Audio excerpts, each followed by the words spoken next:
Hello नमस्कार दोस्तों, स्वागत है आप सबका science by Sumit sir YouTube channel पर। मेरा नाम है सुमित और आपके सामने एक बार फिर से मैं उपस्थित हो चुका हूं एनसीईआरटी स्पेशल साइंस सीरीज वाली क्लास के साथ। और इस सीरीज में हम लोग क्लास 10th के एनसीईआरटी बुक को डिकोड कर रहे हैं और इस क्रम में ये चौथा चैप्टर है और इसी चैप्टर का ये दूसरा पार्ट है, क्योंकि पहला पार्ट ऑलरेडी मैं कवर करवा चुका हूं और उस पार्ट के अंदर पूरा का पूरा कार्बन एंड इट्स कंपाउंड का कॉन्सेप्ट क्लियर नहीं हुआ था, तो इसीलिए इसको दो पार्ट में मुझे बनाना पड़ रहा है। तो पहला पार्ट इसी चैनल के प्लेलिस्ट में है, जाकर के वो भी देखिए समय निकाल करके। और आज हम लोग कार्बन एंड इट्स कंपाउंड यानी कार्बन और उसके यौगिक के संदर्भ में, जो कि चैप्टर नंबर 4 है एनसीईआरटी 10th बुक में, उसके बाकी के कॉन्सेप्ट्स को डिस्कस करने वाले हैं। लेकिन आगे बढ़ने से पहले एक छोटा सा रिक्वेस्ट है, इस चैनल को आपको सब्सक्राइब कर लेना है साइंस बाय सुमित सर। अगर आपने सब्सक्राइब कर लिया तो थैंक यू वेरी मच, नहीं किया तो अभी कर लो, कुछ नहीं जा रहा है सब्सक्राइब करने में।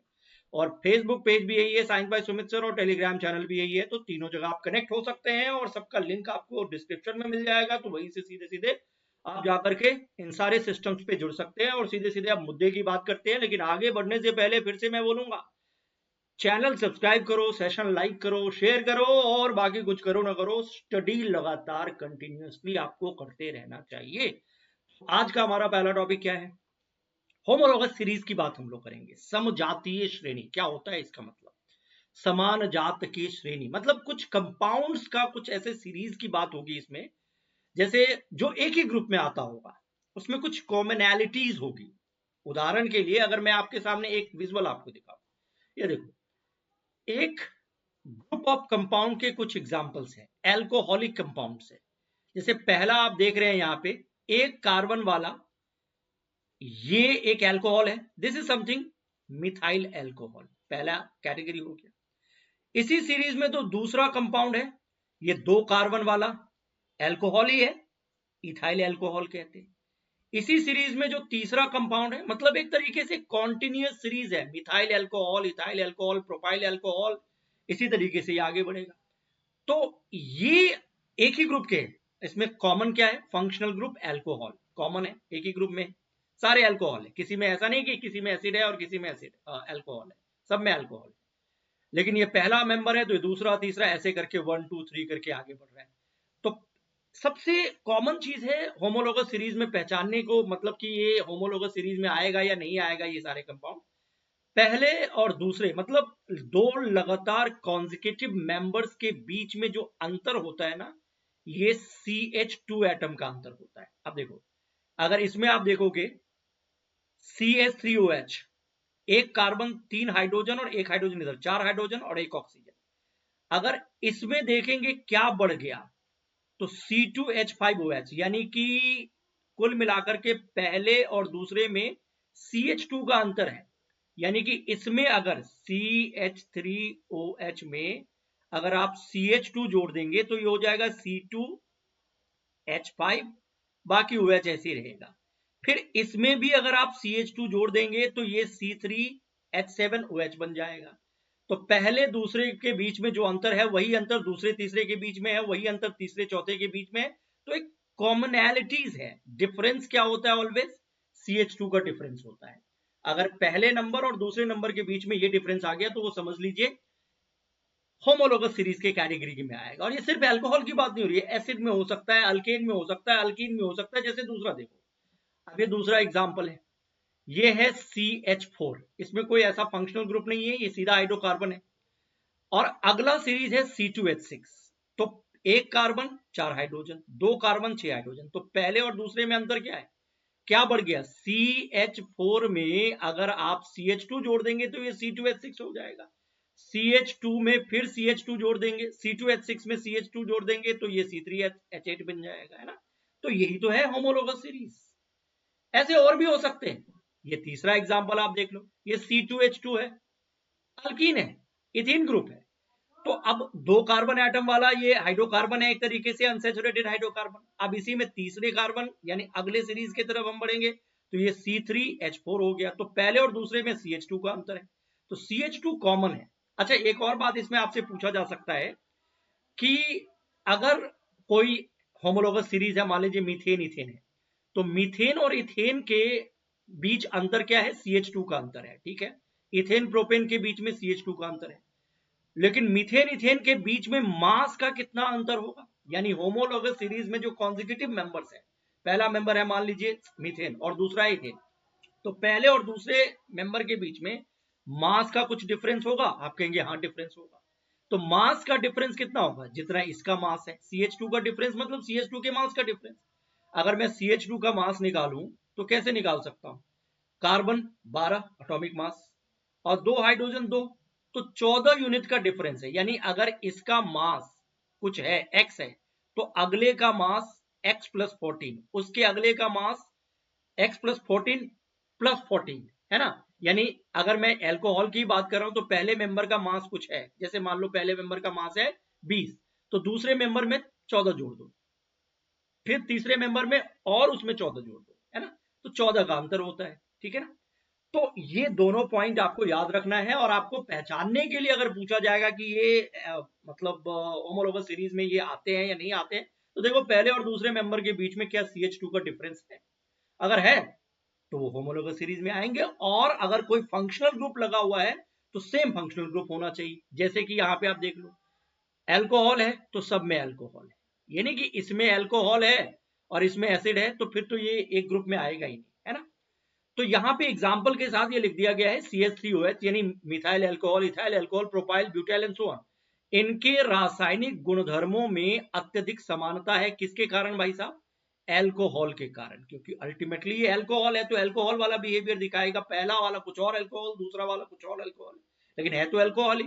अतः कंपाउंड्स की ऐसी श्रृंखला, ऐसा सीरीज जिसमें कार्बन श्रृंखला में स्थित हाइड्रोजन को एक ही प्रकार का प्रकार्यात्मक समूह प्रतिस्थापित करता है, उसे समजातीय श्रेणी कहते हैं। थोड़ा सा सिंपल लैंग्वेज में समझ लीजिए, such a series of compounds with the same functional group substitute for hydrogen in a carbon chain is called homologous series. This is one definition. तो कहने का मतलब, जैसे मैं कहता हूं ये CH4 है, अब अगर ये CH4 है कुछ इस तरीके से, जो लिखा हुआ है उसको मैं समझा देता हूं क्या लिखा हुआ है। अब ये एक कार्बन है, 4 हाइड्रोजन है। अब एक हाइड्रोजन को मान लो हटा दिया एल्कोहल ने और खुद ही जाकर के यहां पे बैठ गया, ठीक है ना। तो हाइड्रोजन 3 रहा, एक हट गया, उसके बदले में OH आ गया, ठीक है ना। उसी तरीके से अगर C2H5, C2H6 है, अल्केन ग्रुप में मतलब इथेन है, इसमें एक हाइड्रोजन हट गया और उसके बदले में एल्कोहल आ गया। तो एल्कोहल ही तो एक हाइड्रोजन को रिप्लेस कर रहा है, इसमें भी कर रहा है, इसमें भी कर रहा है, तो यही तो सीरीज है, सेम सीरीज है। तो वही बात यहां पे लिखी हुई है कि such a series of compounds in which same functional group, मैंने एल्कोहल है तो एल्कोहल, एसिड है तो acid, substitute for hydrogen, substituted for hydrogen in a carbon chain is called homologous. तो सेम फंक्शनल ग्रुप उसको हटा रहा है। और साथ ही साथ पहचानने का एक तरीका क्या है कि पहले और दूसरे मेंबर के बीच में CH2 का डिफरेंस है। तो क्या CH3OH और C2H5 में CH2 का डिफरेंस है? यस, अगर CH3OH में CH2 जोड़ दोगे तो ये C2H5 हो जाएगा, C2H5 में CH2 जोड़ दोगे तो ये C3H7OH हो जाएगा। तो यही तो है फंक्शनल ग्रुप। और दूसरा पॉइंट जो अभी मैंने ऑलरेडी बताया है वो क्या है, क्या आप इन युग्मों के आणविक द्रव्यमानों में अंतर ज्ञात कर सकते हैं? Molecular mass, yes. कार्बन का 12, हाइड्रोजन का 1 होता है, तो 2 हाइड्रोजन है, CH2 का अंतर है, दिस इज CH2, तो 14 का अंतर हो जाता है। यानी इसका जो भी मास होगा ये इससे 14 कम होगा। यानी पहले वाले का मास अगर x है तो दूसरे वाला का x प्लस 14, तीसरे वाले का x प्लस 14 ऐसे करके जोड़ते जाओ, तो 14 यूनिट मास का डिफरेंस होता है।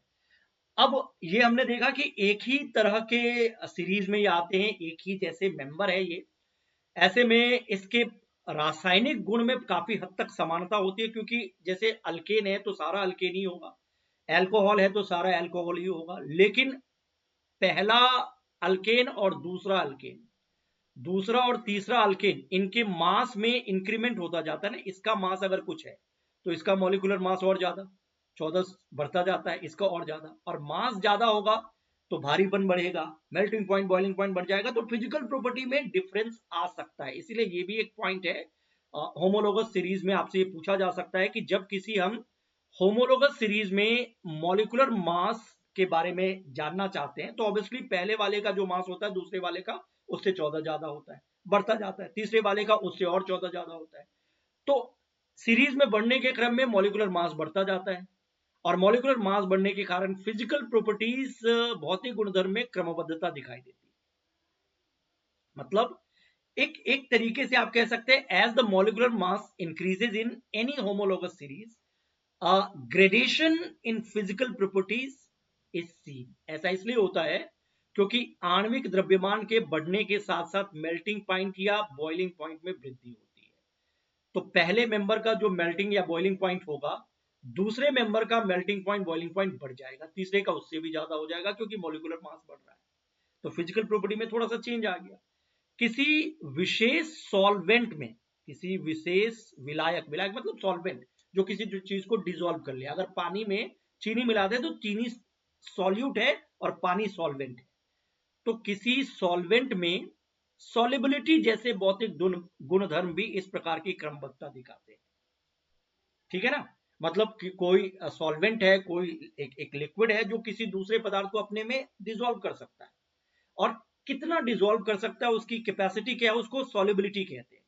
तो पहले मेंबर की जो सॉल्युबिलिटी होगी उससे अलग दूसरे मेंबर की होगी, उससे अलग तीसरे मेंबर की होगी। तो इस प्रकार के प्रॉपर्टीज चेंज इसमें भी दिखेगा, सॉल्युबिलिटी में भी दिखेगा, मेल्टिंग पॉइंट बॉइलिंग पॉइंट में भी दिखेगा चेंजेस। मास तो बदल ही रहा है, तो इसी सब वजह से ये सारी चीजें हमें देखने को मिलती है ना। लेकिन फंक्शनल ग्रुप वही रहता है। अगर है तो अल्कोहल है तो सब में अल्कोहल है, तभी तो होमोलोगस सीरीज है। तो यही बात यहाँ पे लिखी है, किंतु पूर्ण रूप से फंक्शनल समूह के द्वारा सुनिश्चित किए जाने वाले रासायनिक गुण होमोलोगस सीरीज में एक समान बने रहते हैं। तो अब मिथाइल हो या इथाइल हो या प्रोपाइल हो, ये सब अल्कोहल के कैटेगरी में आते हैं। तो ये अल्कोहल वाला बिहेवियर ही शो करेंगे। तो काफी हद तक ये सिमिलर प्रॉपर्टी को शो करते हैं केमिकल तौर पर, और फिजिकल प्रॉपर्टीज में काफी डिफरेंस हमें देखने को मिल जाता है। मास बदल गया, मेल्टिंग पॉइंट बॉइलिंग पॉइंट बदल गया, सॉल्युबिलिटी का पैटर्न चेंज हो गया। So these are the concepts of homologous series. तो यही 3-4 बातें इस सीरीज में हमें देखने को मिलती है, और इवन इससे प्रश्न यही सब पूछा जाता है, क्या होता है, क्यों होता है, क्या अंतर होता है, होमोलोगस सीरीज का पैटर्न क्या है, फिजिकल प्रॉपर्टीज में क्या चेंजेस आते हैं, केमिकल बिहेवियर बदलता है या नहीं बदलता है, ये सब पॉइंट आपको ध्यान रखना है। और अगर इसी आधार पर आपको होमोलोगस सीरीज पहचानना हो कि एक ऑप्शन, दूसरा ऑप्शन, तीसरा ऑप्शन, चौथा ऑप्शन, 4 ऑप्शन है, और आपसे ये पूछा जा रहा है कि इसी में आप समझ लो कि होमोलोगस सीरीज को रिप्रेजेंट कर रहा है या नहीं कर रहा है, कौन ऐसा है जो होमोलोगस सीरीज के पैटर्न को तोड़ रहा है, निम्न में से कौन एक ही समजातीय सीरीज से संबंधित नहीं है। मतलब 4 में से एक उसमें फिट नहीं बैठता है, बाकी 3 बैठता है। तो जैसे CH4 है, मान लो ये पहला मेंबर है, तो ये अल्केन है, मीथेन है। तो दूसरा मेंबर इथेन हो गया। क्या इन दोनों में CH2 का अंतर है? मैं समझता हूं इसमें अगर आप CH2 जोड़ोगे ना तो ये C2H6 ही बनेगा। तो ये तो होमोलोगस सीरीज ये आ रहा है। उसी तरीके से C3, अगला अगर देखा जाए C3H8, क्या इसमें CH2 जोड़ेंगे C2H6 में तो ये C3H8 बनेगा? मेरे ख्याल से बिल्कुल ये भी बनेगा। तो ये तीनों होमोलोगस सीरीज को रिप्रेजेंट कर रहा है, लेकिन चौथा वाला इसलिए नहीं कर रहा है क्योंकि जब आप अगला सीरीज पे चलोगे ना तो ये 10 हो जाना चाहिए। इसमें CH2 जोड़ेंगे ना तो C4 और H10 हो जाना चाहिए, जो कि H10 नहीं 8 लिखा हुआ, तो ये फिट नहीं बैठता है। बाकी ये तीनों फिट बैठता है, तो इसलिए डी आंसर लगा दो यहाँ पे। ठीक है, आगे बढ़ जाते हैं। थोड़ा सा नॉमेनक्लेचर ऑफ कार्बन कंपाउंड्स के बारे में बात कर लेते हैं कि कार्बन के जो यौगिक होते हैं, चाहे इथाइल अल्कोहल, मिथाइल अल्कोहल हो, या एसिटिक एसिड हो, या फॉर्मिक एसिड हो, या प्रोपानोइक एसिड हो, या फिर और भी बहुत सारे, तो उनको नॉमिनिक्लेट या नामकरण करने का अपना कोई एक सिस्टम है। हालांकि इसका पूरा का पूरा साइंस है, लेकिन आपके बुक में जितनी बातों को बताया गया मैं उसी हिसाब से आपको चीजों को समझा देता हूं कि कैसे नॉमिनिक्लेट करते हैं। ये थोड़ा आसानी से इसमें दिया गया है क्योंकि बहुत ज्यादा इसमें डिटेल नहीं दिया गया अभी, ठीक है ना। बट जितनी बातें इसमें है, अगर उतनी बातों को आप अच्छे से समझ लेते तो अगले क्लास के लिए आप अपने आप को तैयार कर लेते हो, 11-12 के लिए तैयार कर लेते हो। तो मुझे लगता है ये पॉइंट हमें डिस्कस करना चाहिए कि अगर नाम लिखना है ऑर्गेनिक कंपाउंड का अकॉर्डिंग टू रूल रेगुलेशंस, तो सबसे पहले देखो कि कोई ऑर्गेनिक कंपाउंड है, उसमें कार्बन की संख्या कितनी है, नंबर ऑफ कार्बन एटम्स। और ये बात आप शायद जानते होंगे कि अगर कार्बन की संख्या 1 है तो इसके लिए जो शब्द यूज होता है, जैसे अल्केन ग्रुप होगा तो आपने मीथेन सुना होगा, तो कार्बन की संख्या 1 का मतलब मिथ, मेथ, और उसमें अल्केन अल्कीन जो भी है, एल्को अल्काइल अल्कोहल, सब ये जोड़ा जाता है। तो शब्द की शुरुआत मेथ से होती है। एक मतलब मेथ। अगर दो कार्बन है तो ETH, एथ, इसी में इथेन लगेगा, इसी में इथाइल अल्कोहल लगेगा, तो दो का मतलब एथ। तीन है तो प्रोप, चार है तो ब्यूटेन ब्यूटीन, ऐसे होता है ना। पांच है तो पेंट, ऐसे याद होगा, 10 तक तो सबको याद रहता है। सिक्स है तो हेक्स, हेक्सेन हेक्सीन वगैरह। सेवन है तो हेप्ट, एट है तो ऑक्ट, नाइन है तो नॉन, नोनेन नोनिन, एंड 10 है तो डेक। ये सबको पता है, डेकेन, है ना। तो फिलहाल यहां तक याद रख सकते हैं। तो एक तो आपको सबसे पहले identify the number of carbon atoms. अगर 3 कार्बन एटम है टोटल तो फिर प्रोप वाला केस आएगा, 4 है तो ब्यूट वाला केस आएगा, है ना। तो ये अभी आगे देखेंगे। इसके अलावा देखो कि ऑर्गेनिक कंपाउंड में कोई फंक्शनल ग्रुप है जो उस पदार्थ को एक पहचान दे रहा है, जैसे CH3 है, OH फंक्शनल ग्रुप है। उसी तरीके से CH3 है, COOH, ये एसिड का फंक्शनल ग्रुप है। तो इसको हम फंक्शनल ग्रुप कहते हैं, जिसके कारण इस पूरे पदार्थ की प्रॉपर्टी निर्धारित होती है। इसके कारण इस पूरे पदार्थ की प्रॉपर्टी निर्धारित होती है, क्योंकि दोनों में CH3 तो कॉमन है।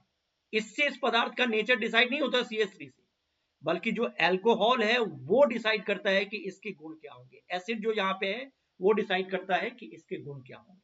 तो दो काम करना है, एक तो नंबर ऑफ कार्बन एटम देखना है, और दूसरा कौन सा फंक्शनल ग्रुप है वो आपको पहचानना है। और कुछ यहाँ पे जिक्र किया गया आपके बुक में, तो जैसे हैलोजन फैमिली के फंक्शनल ग्रुप की बात कर ले, ठीक है ना।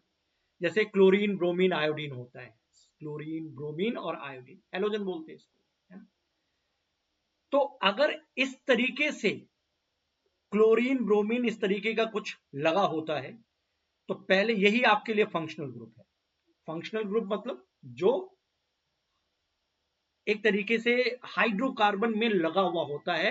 बहुत सारे फंक्शनल ग्रुप है, कुछ का जिक्र यहाँ पे ये किया गया। जैसे हैलोजन भी एक तरीके का फंक्शनल ग्रुप है, एल्कोहल OH वाला, ये भी एक फंक्शनल ग्रुप है ना। एसिड, एल्डिहाइड, ये सब है। तो हैलोजन के केस में ना, नाम लिखने से पहले अगर मान लो कार्बन एटम देखो यहाँ पे कितना है, 1 2 3, 3 कार्बन है ना। तो जैसे ही 3 कार्बन है तो प्रोप वाला केस आएगा, ठीक है ना।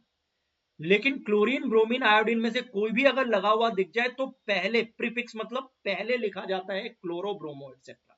तो यहां लिख दिया गया क्लोरो, और फिर प्रोप, 3 कार्बन है तो प्रोप, और फिर प्रोपेन लिख दिया, क्लोरो प्रोपेन। अगर 4 कार्बन होता तो क्लोरो ब्यूटेन। ब्रोमीन जुड़ा हुआ तो ब्रोमो प्रोपेन लिख दिया। तो एक तरीका ये है। एल्कोहल अगर होता है तो क्या होता है, ये IUPAC के हिसाब से ही बताया जा रहा है। तो अब देखो एल्कोहल, इसमें देखो फंक्शनल ग्रुप है एल्कोहल, ठीक है। और हैलोजन में तो पहले लगाते हैं क्लोरो ब्रोमो, प्रीफिक्स मतलब प्री मतलब पहले, ठीक है, ये शब्द पहले लगा दिया। लेकिन इसके बाद अगर एल्कोहल होगा तो सफिक्स लगते हैं, सफिक्स बाद में लगते हैं, है ना।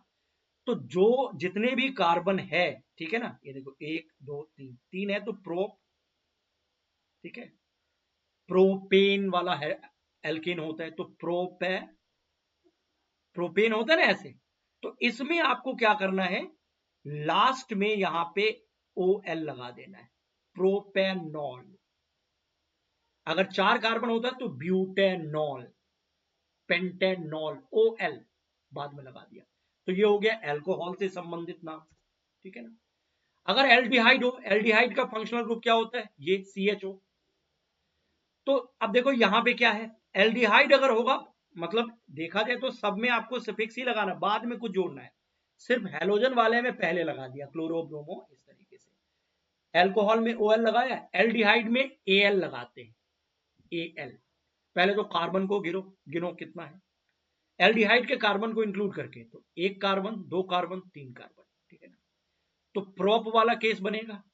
और इसमें बस वही बात है, जहां OL लगाया था आपने ना, उस OL के बदले में AL लगा दे, प्रोपेनल। अगर AL है तो एल्डिहाइड, एल्डिहाइड AL यहां से आ गया। अगर OL लगा हुआ है, प्रोपेनॉल, OL लगा हुआ है तो एल्कोहल। A और O का फर्क है, लेकिन इस अल्फाबेटिक अक्षर से हट करके जमीन आसमान का फर्क है ऐसे एल्डिहाइड और अल्कोहल में, ठीक है ना। तो ए के बदले में ओ लिख दिया और ओ के बदले में ए लिख दिया तो बड़ा गड़बड़ हो जाएगा। तो एल्डिहाइड में एल होता है, प्रोपेनल, ब्यूटेनल, 4 कार्बन है तो ब्यूटेनल, 5 है तो पेंटेनल एंड सो। कीटोन देखो ये सीओ, ये है कीटोन, है ना। इसमें ओ एन ही लगाते हैं लास्ट में। पहले देखो कितना है, 1 2 3 और यहां पे कीटोन है सीओ, तो 3 कार्बन है प्रोपे और एल्कोहल में ओएल, एल्डिहाइड में एल, लेकिन कीटोन अगर हो सीओ वाला तो इसमें ओएन ही लगता है, प्रोपेनॉन, याद रखना है। मतलब इतने को आराम से याद रखा जा सकता है, ये बहुत मुश्किल नहीं है। ये सब मुझे लगता है शायद आपने अपने स्कूल टाइम में पढ़ा भी होगा, बस रिवाइज करवा रहा हूं आपको फिलहाल के लिए। तो हमने अभी कितने देखे, अगर हेलोजन है, क्लोरीन ब्रोमीन आयोडीन लगा हुआ है, तब तो प्रीफिक्स से शुरुआत करते हैं, पहले से शुरुआत करते हैं, क्लोरो प्रोपेन, ब्रोमो ब्यूटेन ऐसे करके। लेकिन उसके बाद अगर एल्कोहल हो, अल्डिहाइड हो, कीटोन हो, एसिड हो, तो इसमें लास्ट में कुछ लगता है, सफिक्स लगता है, सफिक्स जो बाद में जुड़ा हुआ है। तो एल्कोहल में ओएल, एल्डिहाइड में एल, कीटोन में ओएनई और एसिड में ओइक एसिड, ठीक है। देखो एसिड का ये होता है COOH, है ना। तो ये है COOH। अब पहले कार्बन को गिनो, एक एसिड के कार्बन को इंक्लूड करके 2 3 3 है तो प्रोप होता है propanoic acid, butanoic acid, methanoic acid, ethanoic acid, है ना। ओइक लग जाता है तो ओइक एसिड हो गया, है ना।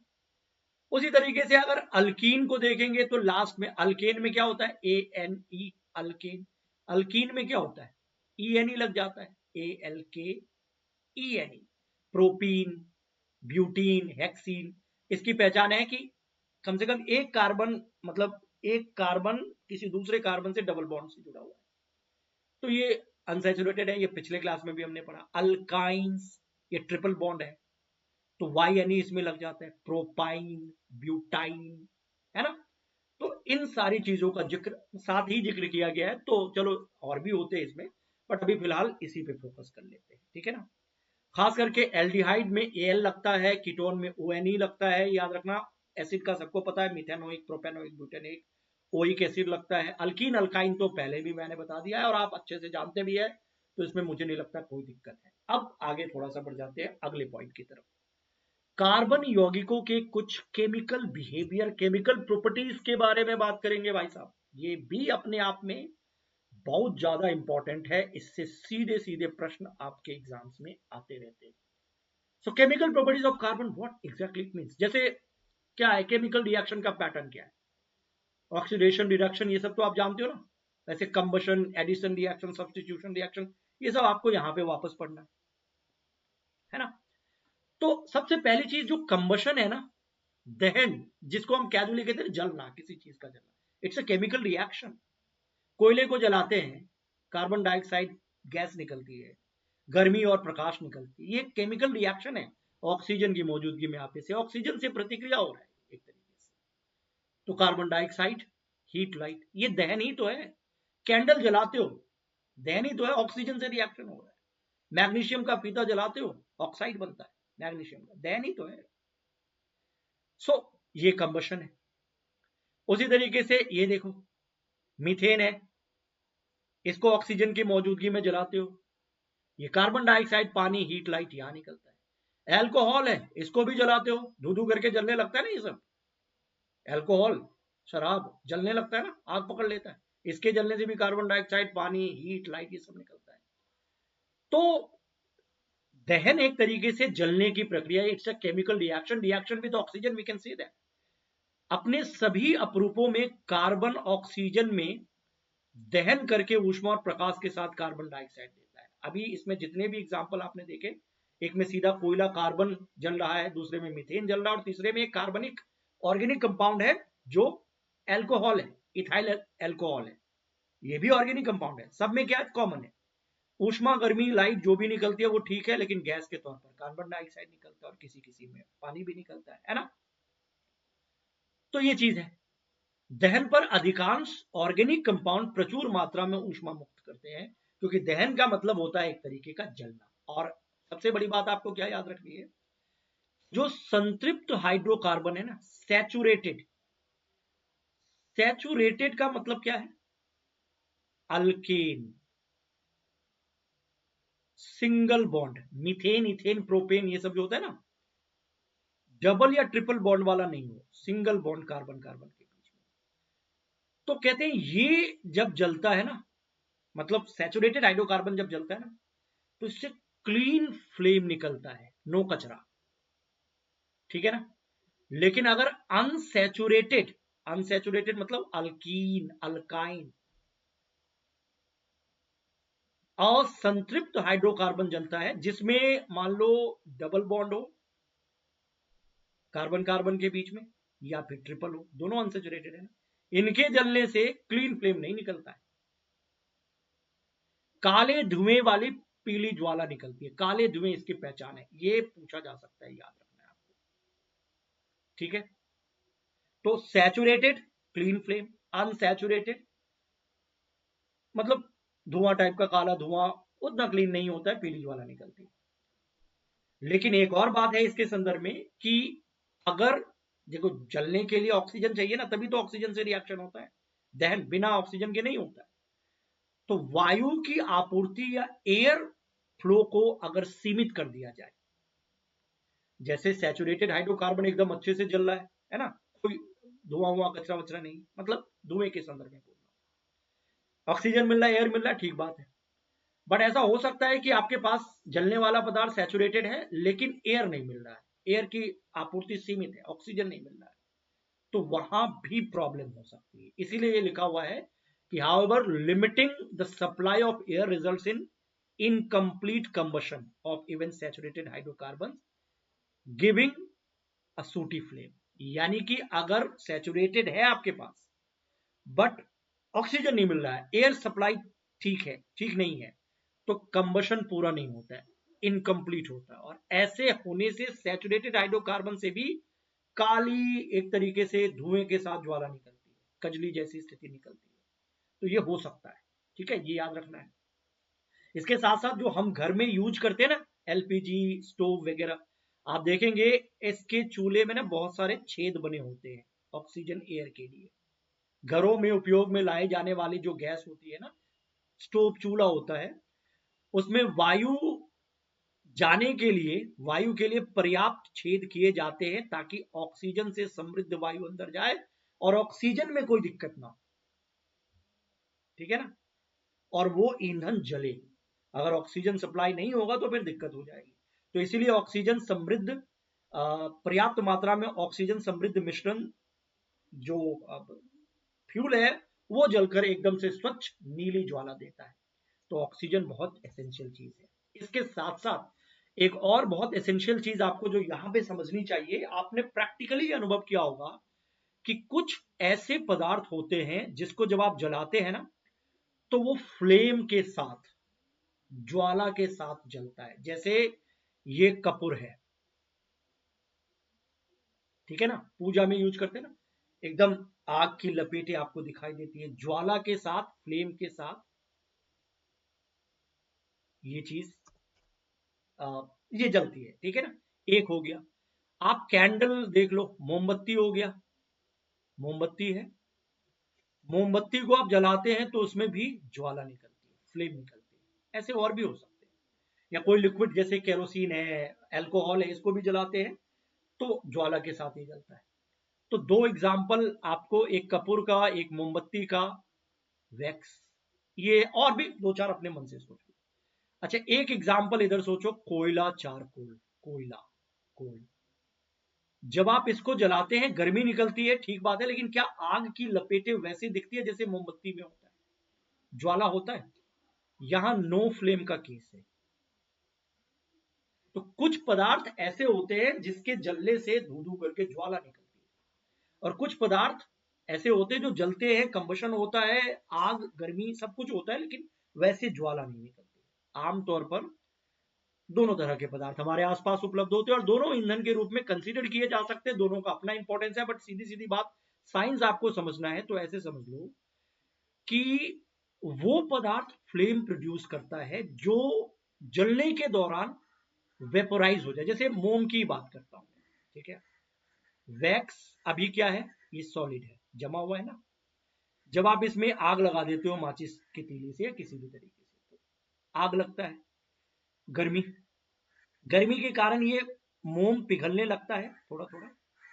इसकी गर्मी यहाँ इसके आसपास जाएगी तो थोड़ा सा ही पिघलेगा ना, और ये थोड़ा सा सॉलिड से ना लिक्विड की तरफ शिफ्ट होने लगता है, ठीक है। इसी में, और इसमें मोमबत्ती में एक बत्ती होती है, आपने देखा होगा ये। तो अगर ये सॉलिड मोम पिघलने लगा गर्मी के कारण, ये थोड़ा लिक्विड टाइप का हो गया, तो ये लिक्विड इस बत्ती के जरिए ऊपर चढ़ने लगता है और इसे ऑक्सीजन मिलता है, और ये एक तरीके से आप कह लो गैस में कन्वर्ट हो जाता है, वेपर में। और यही गैस के रूप में ये जलने लगता है। तो जो पदार्थ वोलाटाइल होता है, जो अपने गैसीय फॉर्म में आ सकता है जलने के दौरान, ठीक है ना, तो वो फ्लेम प्रोड्यूस करेगा। तो ये जो मोमबत्ती का फ्लेम है या कपूर का फ्लेम है, ये एक तरीके से गैस के जलने की स्थिति है, इसलिए कभी ये इधर कभी इधर, ये इधर इधर मूव करता रहता है। लेकिन जो पदार्थ ये वोलाटाइल नहीं होता है, वाष्पशील नहीं होता है, जो जलने के क्रम में गैस में कन्वर्ट नहीं हो सकता है, वो आपको फ्लेम नहीं देगा, ठीक है ना। तो ये चीज आपको सीधे सीधे याद रखना है। क्यों जलते हुए पदार्थ, कुछ पदार्थ ज्वाला उत्पन्न करते हैं या कुछ नहीं उत्पन्न करते। Why do substances burn with और without flame, there is a concept, you know that. क्या आपने कभी कोयले अथवा लकड़ी के अग्नि को देखा है? दोनों ही देखा होगा। यही, यदि नहीं देखा तो अगली बार अवसर मिले तो ध्यान से देखिए कि लकड़ी अथवा कोयले का जलना आरंभ होने पर क्या होता है। आपने देखा कि मोमबत्ती या गैस स्टोव की जो एलपीजी है ना, जलते समय ज्वाला उत्पन्न करती है। केरोसिन, अल्कोहल, एलपीजी, मोमबत्ती, कपूर, ये सब ज्वाला उत्पन्न करते हैं, फ्लेम।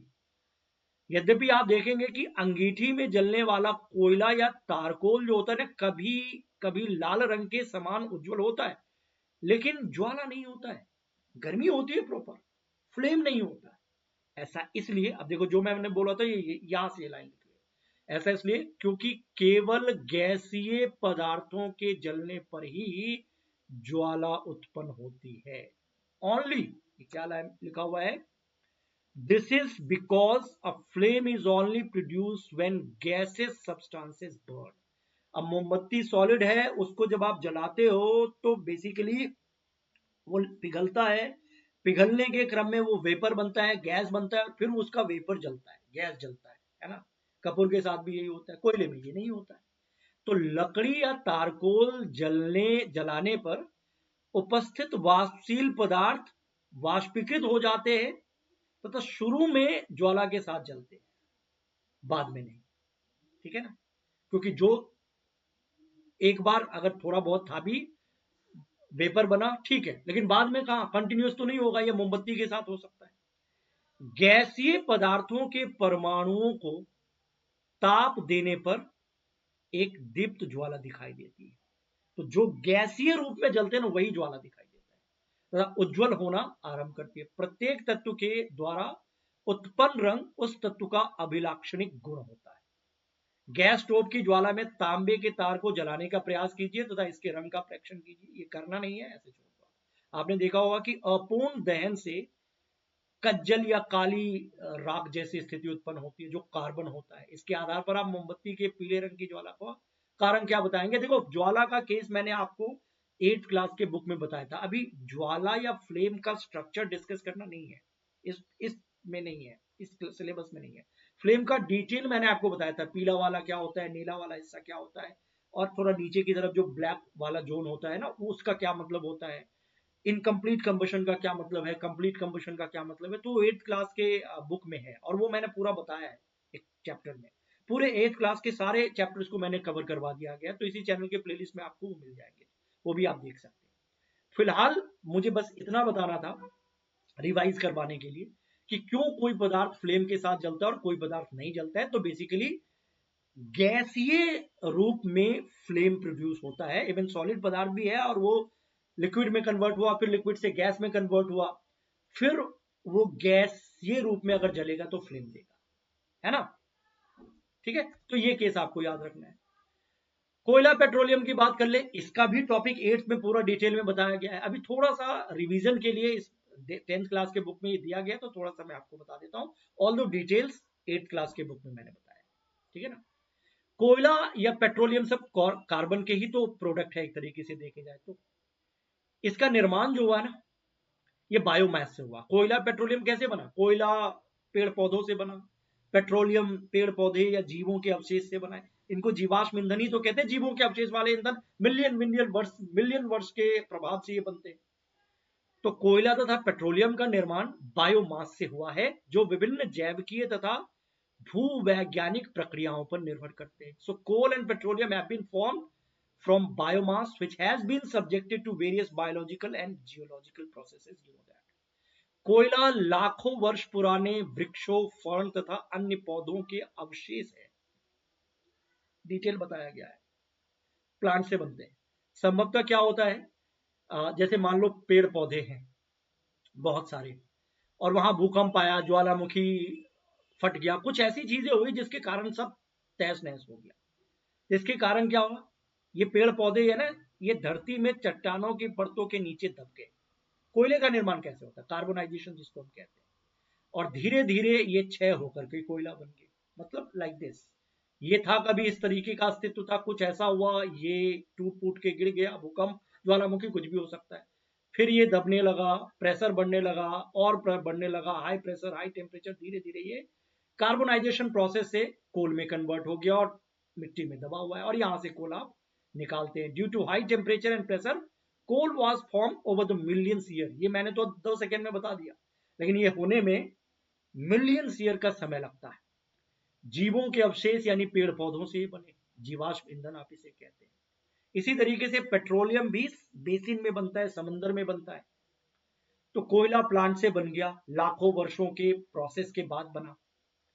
तेल तथा गैस की बात करें तो तेल तथा गैस लाखों वर्ष पुराने छोटे समुद्री पौधे तथा जीवों के अवशेष हैं। समंदर में ये बनते हैं। समंदर में जो लिविंग ऑर्गेनिजम्स थे वो मर गए, उनके शरीर खत्म हो गए, एक तरीके से जान चली गई उनसे। तो उनके मृत होने पर, जीवों के मृत होने पर समंदर में, ये समंदर के तल में डूब गए, नीचे गए।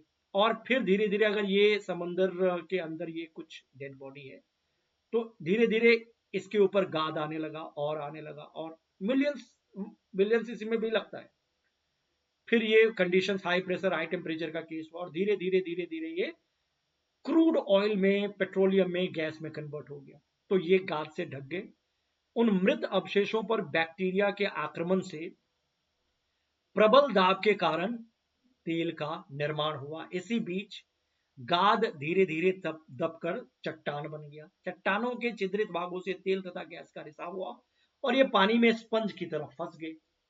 तो क्या आप अनुमान लगा सकते हैं कोयले तथा पेट्रोलियम को जीवाश्म ईंधन क्यों कहते हैं, फॉसिल फ्यूल क्यों कहते हैं? क्योंकि जीवों के अवशेष से बनते हैं। तो ये दोनों केस हमने 8th क्लास में भी पढ़ा था और फिलहाल हम जानते हैं। ठीक है ना। चलो एक प्रश्न का जवाब दो। निम्नलिखित यौगिकों में से किसमें OH फंक्शनल ग्रुप पाया जाता है? एल्कोहल। तो अब देखो नाम से आपको अभी देखा कि फंक्शनल ग्रुप के आधार पर नॉमिनेट कैसे किया जाता है। 5-6 का आपका जिक्र इस बुक में किया गया है, आपको बताया गया है। अब यहां पे आपको फंक्शनल ग्रुप पहचानना है नाम से। तो जैसे अभी मैंने आपको बोला था कि ONE किसकी पहचान है, ये वाला केस देख लो।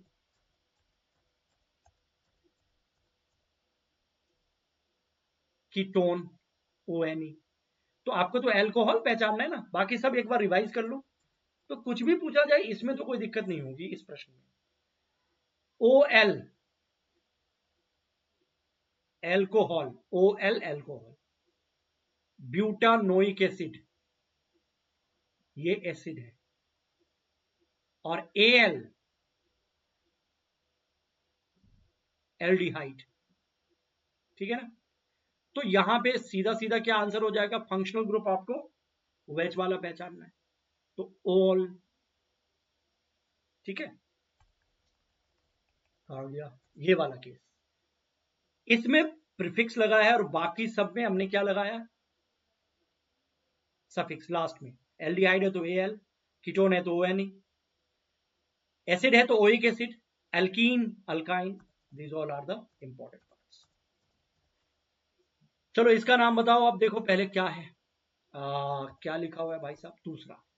थोड़ा थोड़ा सा मैंने आपको, जैसे अल्कोहल का OH होता है, ये मैंने लिख भी दिया था, वैसे कीटोन का CO होता है, वैसे एसिड का COOH होता है फॉर्मूला। अब यहां इनमें से कुछ भी नहीं दिख रहा है, ना आपको अल्कोहल दिख रहा है, ये तो CHO दिख रहा है। आपको याद है CHO किसको बोलते हैं? CHO एल्डिहाइड है, और एल्डिहाइड का जब नाम लिखना होता है तो लास्ट में जो सफिक्स लिखते हैं वो क्या लिखते हैं, OL या AL या क्या लिखते हैं? तो एल्डिहाइड, AL यहां भी है, AL यहां भी। तो जाहिर सी बात है, कितने कार्बन है पहले वो देख ले, 1 2 3, 3 कार्बन के संदर्भ में प्रोप शब्द यूज होता है, प्रोपेन, प्रोपेनॉन, प्रोपेनल। तो जाहिर सी बात है ये एल्डिहाइड है, 3 कार्बन है तो इसमें AL लगेगा, है ना। तो प्रोपेनल, बाकी सब नहीं होगा, तो इसका आंसर ये हो जाएगा सीधा सीधा। ब्यूटेनॉन क्या लिखा है, ब्यूटे ONE। तो ONE जैसे ही दिख गया ना आपको, 4 कार्बन ब्यूट है तो 4 कार्बन है, लेकिन सीधा फंक्शनल ग्रुप पहचानना है, तो ONE किसकी पहचान है? अब तो पांचों याद हो गया होगा ना। ONE कीटोन का पहचान है ना? तो ये कीटोन है, सीधा सीधा। तो ये सारे पॉइंट्स अभी हमने देखा है, ये टॉपिक खत्म नहीं हुआ है अभी, बस एक छोटा सा सेगमेंट खत्म हुआ है। रिक्वेस्ट यही है, अब तक आपने इस सेशन को देख लिया, दैट मीन्स रेगुलर कैंडिडेट है आप, पढ़ाई को सीरियसली लेते हैं, पढ़ने में विश्वास रखते हैं, बहुत अच्छी बात है। चैनल सब्सक्राइब किया, बोलो हाँ या ना। किया तो धन्यवाद, जरूरी है ये, नहीं किया तो कर लो ना, मेरे रिक्वेस्ट पे इतना कर लो, क्योंकि आप सब्सक्राइब नहीं करोगे इस चैनल का कुछ नहीं होगा, आप सब्सक्राइब करोगे तो बहुत कुछ होगा। और जब चैनल आगे बढ़ेगा तभी तो मैं आपके लिए काम करूंगा, नहीं तो क्यों करूंगा, ये बताओ। तो आपको करना क्या है, ये चैनल सब्सक्राइब करना है, ये देख रहे हो ना साइड में सब्सक्राइब लिखा है, ऐसे प्रेस कर दो, पैसे थोड़ी लगते इसमें, मेंबर बन जाओगे सीधे सीधे, मतलब आप इस चैनल को सपोर्ट कर रहे हो, इसका मतलब यही है। और फेसबुक ग्रुप, इसको भी ज्वाइन कर सकते हो, लिंक आपको मिल जाएगा, टेलीग्राम चैनल, सब जगह जुड़ सकते हो आप, कहीं कुछ पैसे वैसे नहीं लगते हैं इसमें। तो ये एक सपोर्ट दिखाने का तरीका है कि आप मुझे सपोर्ट कर रहे हैं, और मुझे लगेगा कि आप सपोर्ट कर रहे तभी तो मैं आपके लिए काम करूंगा, नहीं तो मुझे लगेगा आपको जरूरत ही नहीं है इसकी, है ना, क्या फायदा। तो इसलिए ये काम करो, और मैं बार बार आपको रिक्वेस्ट करता हूँ, नहीं मन करे मत करना, अगर कंटेंट अच्छा लगता है, आपको लगता है कि सपोर्ट जरूरी है, बिना आपके सपोर्ट के कुछ नहीं हो सकता है, कितना भी मैं अच्छा पढ़ा लूं, और आप नहीं सपोर्ट करोगे तो मैं क्यों पढ़ाऊंगा, ये बताओ ना। चलो अब आगे की तरफ बढ़ जाते हैं। कार्बनिक यौगिकों के कुछ रासायनिक गुणधर्म की बात कर ले, केमिकल प्रॉपर्टीज ऑफ कार्बन की बात कर ले, बात तो कर ही रहे हैं ना अभी। एक का केस तो हमने भी देखा, एक रिएक्शन तो, मतलब वही चीज है, अभी की है हमने, कुछ बातों को कैरी की है, कुछ और कैरी करेंगे, मतलब न्यू चीज। अब एक टर्म आता है रिएक्शन में, एक तो कंबशन वाला रिएक्शन आपने देखा, अब ये वाला शब्द याद है, ये केमिकल रिएक्शन वाला जो पहला चैप्टर हुआ था ना इसी सीरीज में, उसमें इसके बारे में मैं आपको बता चुका हूं कि ऑक्सीडेशन क्या होता है। यूजुअली 2-3 तरीकों से मैंने आपको बताया, कि किसी कंटेंट में, किसी पदार्थ में ऑक्सीजन का जुड़ना, हाइड्रोजन का हटना, इलेक्ट्रॉन का हटना, इलेक्ट्रॉन को लूज करना, ये सब ऑक्सीडेशन था ना। बेसिकली कार्बन में अगर ऑक्सीजन जुड़ जाता है तो ऑक्सीडेशन ही होता है, हाइड्रोजन हट जाता है तो ऑक्सीडेशन ही होता है। ऑक्सीडेशन भी हमने पढ़ा था, रिडक्शन भी पढ़ा था। मेरा मकसद अभी ऑक्सीडेशन रिडक्शन पूरा डिटेल में बताना नहीं है, इसके बारे में आपको पहले क्लास में बताया था। कार्बन के संदर्भ में मैं आपको थोड़ा सा बताऊंगा, ये कॉपर ऑपर छोड़ दो, ये कार्बन ऑक्सीजन से रिएक्ट कर रहा है तो ये ऑक्सीडेशन ही तो है। देखो, गेन ऑफ ऑक्सीजन, कोई पदार्थ ए नाम का पदार्थ है और ये ऑक्सीजन गेन कर रहा है, तो यहां ऑक्सीडेशन हो रहा है, सीधा सीधा। अगर ए नाम का पदार्थ है, ये हाइड्रोजन को लूज कर रहा है तो ऑक्सीडेशन हो रहा है, और ए नाम का पदार्थ है, ये इलेक्ट्रॉन को लूज कर रहा है, चार्ज आ रहा है, तो भी ऑक्सीडेशन है, ऑलरेडी मैं बता चुका हूं। रिडक्शन उल्टा कर दो, ठीक है ना। फिलहाल अगर कार्बन ऑक्सीजन से प्रतिक्रिया करके ऑक्सीजन के साथ जुड़ जाएगा तो ये ऑक्सीडेशन ही है ना, ये वाला केस। और बाकी ये कॉपर ओपर वाला भी केस है, तो उसके बारे में पहले ही आपको बताया था। फिलहाल मुझे इस चीज को अभी समझाना, ऑक्सीडेशन के केस को समझाना। अब मान लीजिए कि ए नाम का कोई पदार्थ है, कार्बन है, ऑक्सीजन से जुड़ रहा है, दैट मीन्स ऑक्सीडेशन हो रहा है।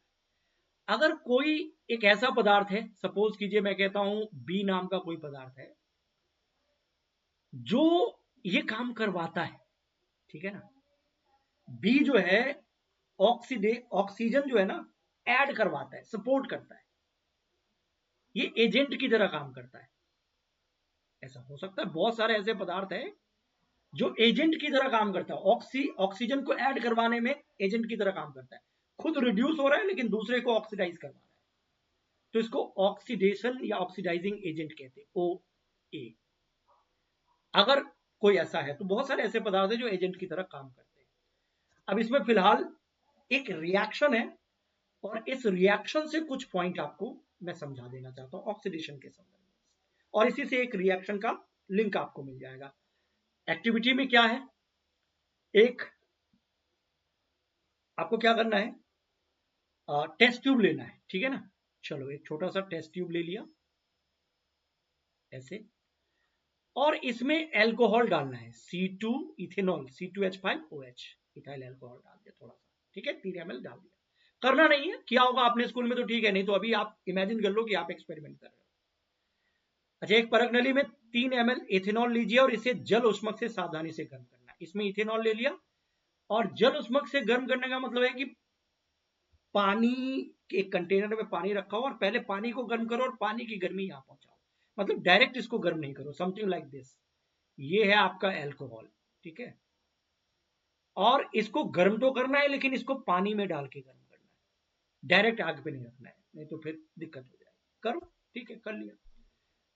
एल्कोहल है। अब इसमें क्या कह रहा है कि इस विलियन में पोटेशियम पर मैग्नेट, अल्कलाइन पोटेशियम पर मैग्नेट का 5% ड्रॉप बाय ड्रॉप इसमें डालो, K2MnO4 जिसको हम कहते हैं, KMnO4 सॉरी, इसमें कुछ आप डालो पोटेशियम पर मैग्नेट, और गर्म तो कर ही रहे हो। तो आप क्या देख रहे हो, एक चीज है एल्कोहल ए, इसमें डाल रहे हैं बी पर मैग्नेट, पोटेशियम पर मैग्नेट, और तीसरी चीज है हीट, गर्मी तो है। तो समथिंग, ये एल्कोहल है, इसमें अगर आपने पोटेशियम पर मैग्नेट ड्रॉप के हिसाब से डाला, थोड़ा डाला, आपको ये वाला रिजल्ट दिखेगा। पोटेशियम पर मैग्नेट एकदम डार्क होता है, ऐसा होता है, लाल जैसा, गाढ़ा लाल। लेकिन अभी जो थोड़ा सा हल्का सा डाला, ये इसकी लाल कलर फेड हो रही है, ठीक है ना, मतलब हल्का सा लाल ये दिखाई दे रहा है, कुछ दूसरे तरीके का। जब कुछ और मिलाओगे आप कुछ समय के बाद, तो हो सकता है ये पूरा का पूरा सॉल्यूशन एकदम डीप रेड, पोटेशियम परमैंगनेट जैसा ओरिजिनली होता है वैसा हो जाए। क्या पूछ रहा है यहाँ पे कि आरंभ में डालने पर शुरू शुरू में पोटेशियम परमैंगनेट का रंग बना रहता है क्या? नहीं, वो फेड होता है। अधिक मात्रा में डालने पर पोटेशियम परमैंगनेट का रंग लुप्त क्यों नहीं होता है? शुरू में तो पोटेशियम परमैंगनेट हल्का होने लगता है, मतलब वो सॉल्यूशन ही आपको एकदम हल्का गुलाबी दिखेगा, लेकिन बाद में एकदम वो पोटेशियम परमैंगनेट जैसा होता है वैसे दिखाई देने लगता है। इसका रीजन सिंपली पता है क्या है? ये पोटेशियम परमैंगनेट जो है ना, ये एल्कोहल जो होता है ना, यहाँ पे जो एल्कोहल था C2H5OH, इसमें ना ऑक्सीजन ऐड करवा के ना इसे एसिड में कन्वर्ट कर देता है। आप जानते हैं एसिड में एल्कोहल से ज्यादा ऑक्सीजन होता है। ये पोटेशियम परमैंगनेट खुद ऑक्सीडाइजिंग एजेंट है, ये एल्कोहल को ऑक्सीडाइज करवा रहा है और खुद रिड्यूस हो रहा है ना। तो शुरू शुरू में क्या होगा, जब आप पोटेशियम परमैंगनेट डालेंगे, ये ऑक्सीडाइज करवाता है, ये खर्च हो रहा है पोटेशियम परमैंगनेट, एल्कोहल को एसिड में बदल रहा है। जब पूरी तरीके से एल्कोहल बदल जाता है, तो फिर उसके बाद तो आप इसको कुछ करना नहीं है। अब उसके बाद भी अगर एक एंड पॉइंट हुआ कि एल्कोहल खत्म हो गया, एसिड में कन्वर्ट हो गया, अब उसके बाद भी आप पोटेशियम परमैंगनेट डालोगे तो कुछ नहीं होने वाला है, जो पोटेशियम परमैंगनेट का कलर है वैसे ही आएगा, है ना। तो यही यहाँ पे बताया गया है कि प्रारंभ में जब आप पोटेशियम परमैंगनेट डालते हो ना उस एसिड में, अल्कोहल, तो लाल रंग गायब हो जाता है, फेड अप हो जाता है। लेकिन अधिक पोटेशियम परमैंगनेट मिलाने पर ये एकदम से डार्क रेड प्रबल हो जाता है, दिखने लगता है। इसका रीजन क्या है? रीजन यही है, पोटेशियम परमैंगनेट एक प्रबल ऑक्सीकरण एजेंट है, ऑक्सीडाइजिंग एजेंट है। ये अल्कोहल को एसिड में ऑक्सीडाइज कर देता है, अल्कोहल को एसिड में बदल देता है, यानी ऑक्सीजन जोड़ देता है उसमें, और खुद मैंगनीज डाइऑक्साइड में बदल जाता है ना। पोटेशियम परमैंगनेट का घोल लाल रंग का होता है, डीप रेड होता है शुरू शुरू में, मतलब ओरिजिनली तो ऐसे ही होता है। और जब हम पोटेशियम परमैंगनेट जोड़ते हैं ना अल्कोहल में, तो सारा पोटेशियम परमैंगनेट रिएक्शन में यूटिलाइज हो जाता है, और यूटिलाइज होकर के वो एसिड में कन्वर्ट हो गया। लेकिन प्रतिक्रिया जब कंप्लीट हो जाता है, तो अब उस सॉल्यूशन में अब इथेनॉल तो है ही नहीं, वो तो कन्वर्ट हो चुका है, रिएक्शन हो चुका है। तो इस एंड पॉइंट के बाद अगर आप पोटेशियम परमैंगनेट डालोगे तो फिर वो जैसा था वैसा ही रहेगा। ऐसे ही तो होता है। So potassium permanganate is strong oxidising agent. It basically दूसरे को ऑक्सीडाइज करवाता है, खुद रिड्यूस होता है लेकिन दूसरे को ऑक्सीडाइज करवाता है। और बाकी क्या होता है, क्यों शुरू शुरू में कलर जाता है पोटेशियम परमैंगनेट का और बाद में फिर क्यों ऐसे डीप रेड हो जाता है, वो आपको मैंने बता दिया। क्योंकि शुरू में वो रिएक्शन करवा रहा हो, कंज्यूम हो रहा होता है। जब रिएक्शन खत्म, सारा अल्कोहल एसिड में बदल गया, तो फिर तो वो खुद ही रहेगा ना, तो वो जैसा है वैसा ही दिखेगा आपको, है ना। यही सब बातें आपके बुक में भी दिखाई गई है। प्रथम अध्याय में आपने ऑक्सीडेशन की अभिक्रियाओं का अध्ययन किया, बिल्कुल किया, हमने बात भी की है। दहन करने पर कार्बन यौगिकों को सरलता से ऑक्सीकृत किया जा सकता है, कार्बन में ऑक्सीजन जुड़ जाता है, दैट इज कंबशन। वो भी एक तरीके का ऑक्सीडेशन ही तो है।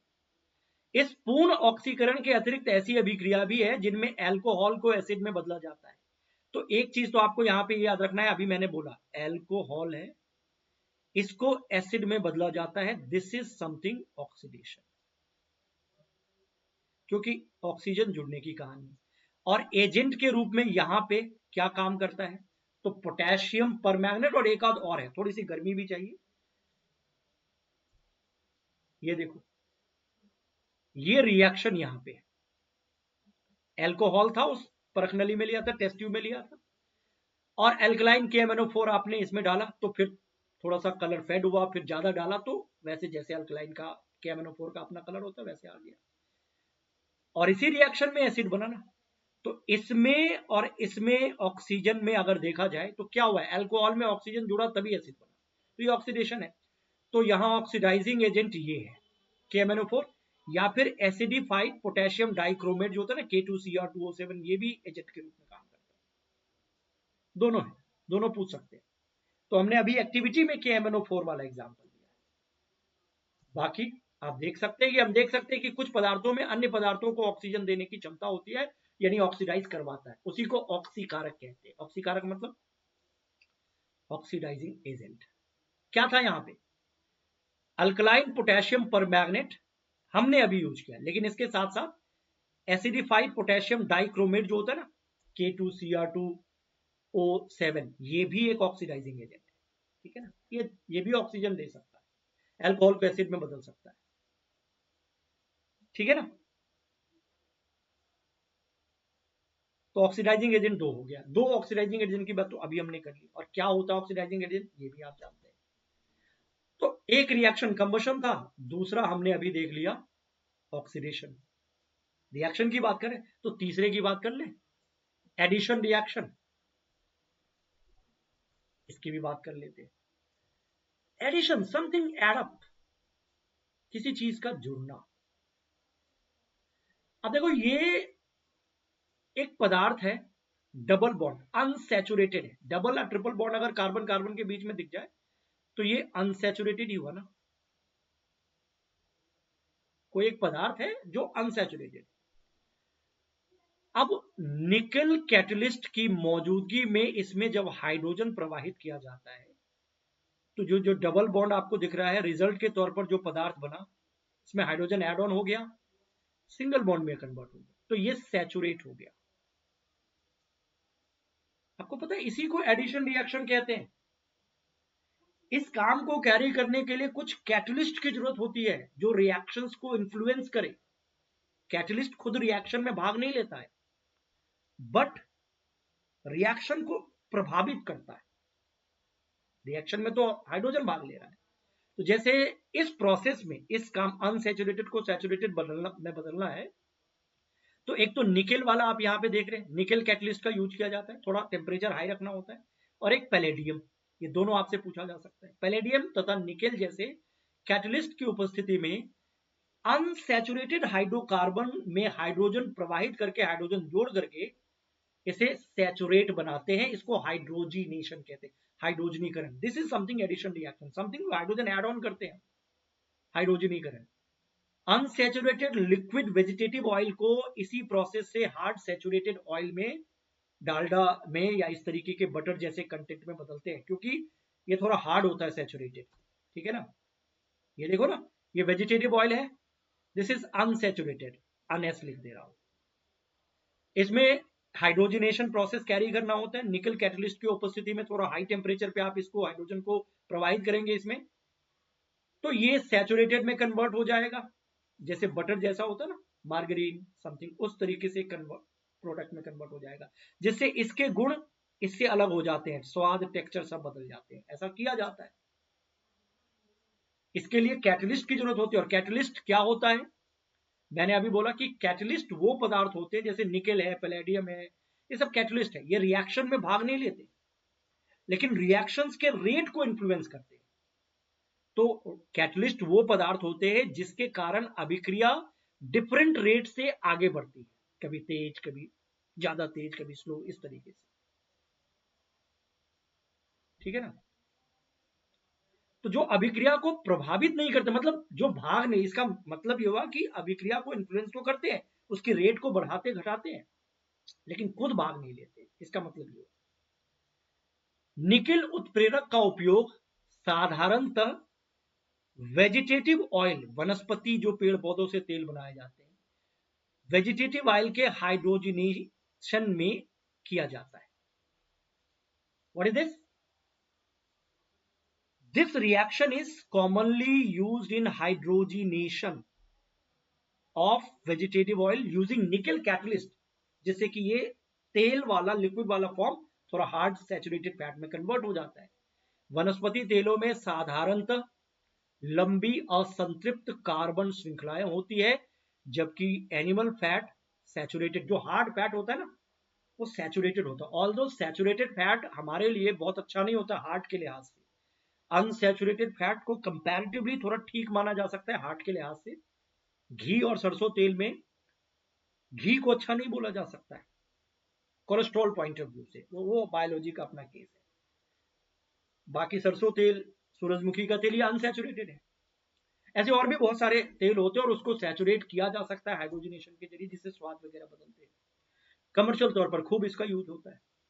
आपने देखा होगा कि कुछ विज्ञापनों में कहा जाता है कि वनस्पति तेल, वेजिटेटिव ऑयल स्वास्थ्यवर्धक होते हैं, हेल्दी होते हैं, तेल तेल हेल्दी होते हैं, ऐसे कह दिया जाता है।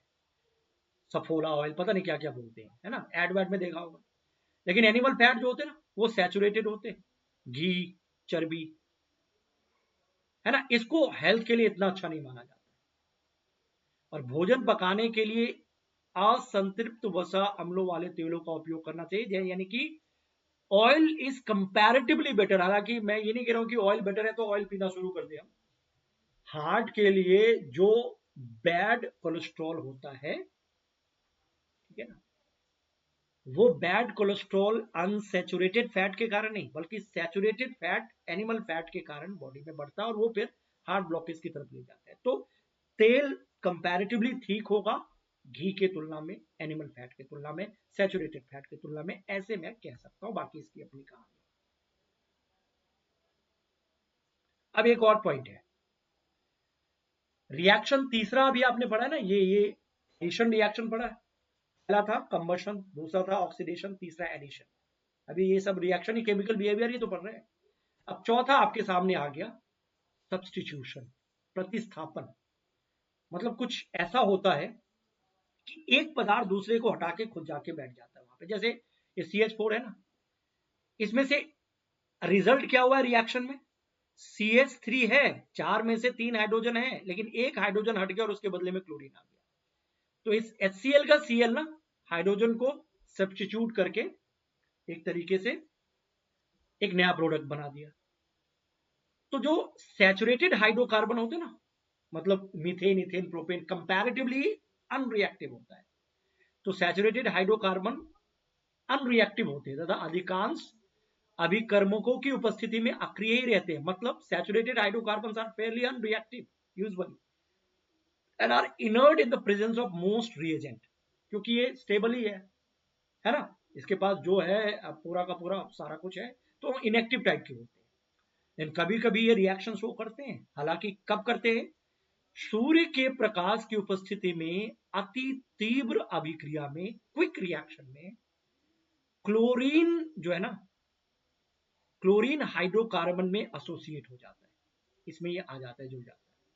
क्लोरीन का एक एक करके हाइड्रोजन के परमाणुओं को प्रतिस्थापित करने की क्षमता क्लोरीन में, हाइड्रोजन को हटा के खुद ये जा सकता है ना। तो इसी तरह के रिएक्शन को हम सब्स्टिट्यूशन रिएक्शन कहते हैं, क्योंकि एक प्रकार का एटम अथवा ग्रुप ऑफ एटम दूसरे का स्थान ले लेते, हाइड्रोजन का स्थान क्लोरीन ने ले लिया।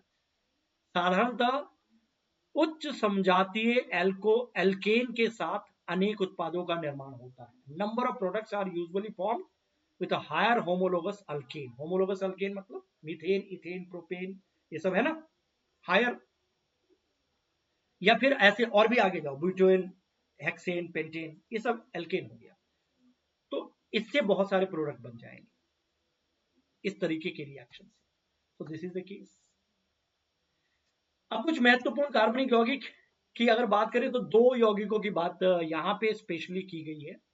एक C2H5OH, इथेनॉल बोलते हैं, इथाइल अल्कोहल, और दूसरा CH3COOH, इथेनोइक एसिड। इन दोनों के बारे में आपको बताया गया, ठीक है ना। इनके बारे में कुछ कुछ आपको थोड़ा थोड़ा समझना है। चलो पहले इथेनॉल के गुणधर्म की बात कर लेते हैं। Ethyl alcohol, ethyl alcohol ethanol इसको कहा जाता है। और ये जो अल्कोहलिक बीवरेज होते हैं ना, शराब, दारू, इसकी मैं बात कर रहा हूं, उसका एक मुख्य घटक है। अल्कोहल कई सारे, मिथाइल अल्कोहल वो जहरीली शराब है, जानलेवा है। Ethyl alcohol normally alcoholic beverage में यूज किया जाता है। तो ethanol commonly called alcohol, common alcohol जो हम बोलते हैं ना, इथेनॉल ही होते हैं, ये अल्कोहलिक ड्रिंक्स में होते हैं। और इथाइल अल्कोहल रूम टेम्परेचर पर लिक्विड स्टेट में एग्जिस्ट करता है, ये आप जानते हैं। इनका मेल्टिंग पॉइंट, बॉइलिंग पॉइंट अगर कुछ आपको देखना है तो बहुत, देखो इथाइल इथेनॉल है ना,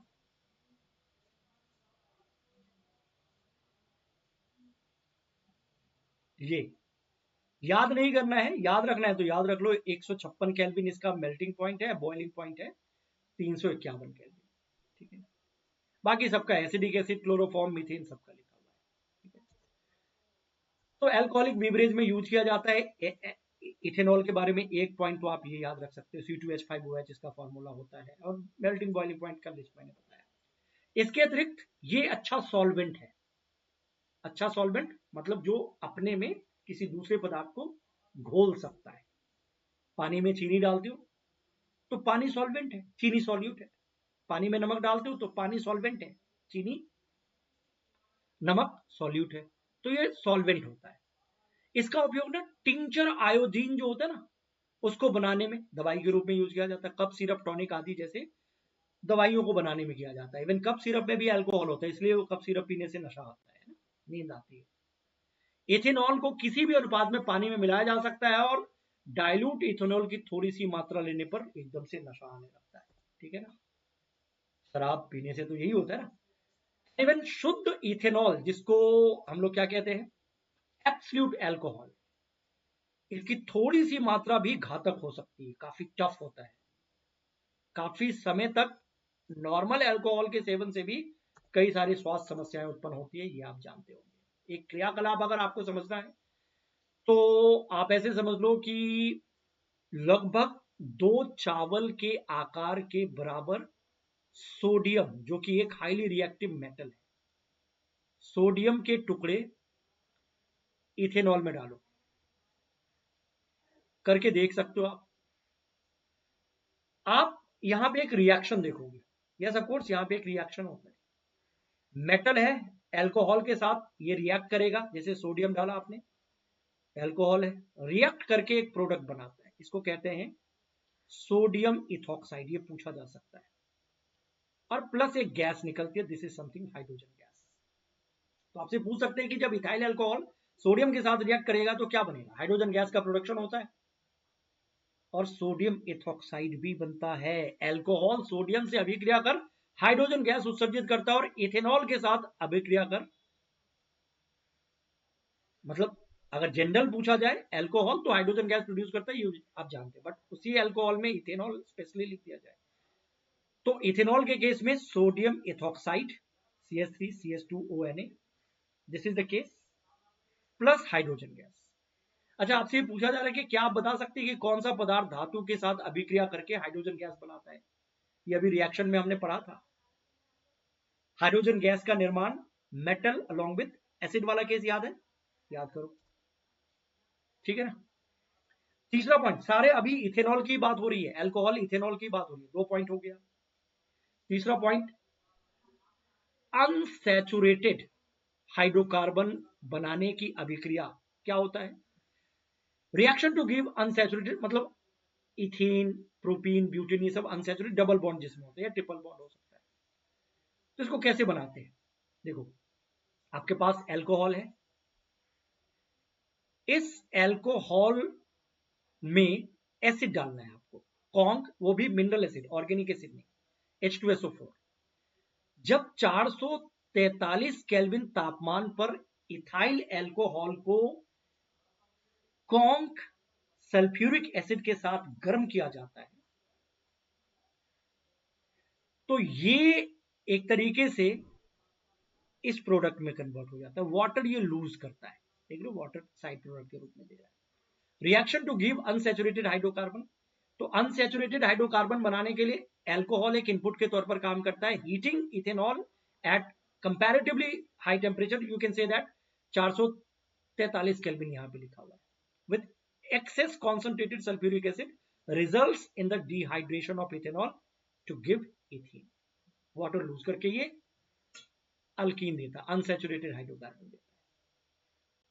इस अभिक्रिया में जो सल्फ्यूरिक एसिड है ना, ये डिहाइड्रेटिंग एजेंट के रूप में काम करता है और अल्कोहल से वाटर को हटा देता है, तभी ये बच जाता है। तो ये भी एक तथ्य है, याद रखो। अल्कोहल का प्रभाव आप सब लोग जानते हैं, थोड़ा सा भी लेने के बाद नशा आता है, ये आपको अच्छे से पता है। अधिक मात्रा में अल्कोहल के सेवन से परेशानी होती है, ये सबको पता है। अधिक मात्रा में अल्कोहल का सेवन जब किया जाता है तो इससे मेटाबॉलिक प्रोसेस धीमी हो जाती है, सेंट्रल नर्वस सिस्टम कमजोर हो सकता है, सोचने समझने की शक्ति क्षीण हो सकती है, इसके फलस्वरूप समन्वय, कोऑर्डिनेशन, मानसिक दुविधा, अनिद्रा, पता नहीं क्या क्या प्रॉब्लम हो सकती है। तो मत पियो, शराब की बुराई की जा रही है। यद्यपि व्यक्ति राहत महसूस करता है, थोड़ा रिलैक्स महसूस करता है, लेकिन ऐसे रिलैक्स का क्या फायदा जो नशा उतरने के बाद आपको और परेशान करे,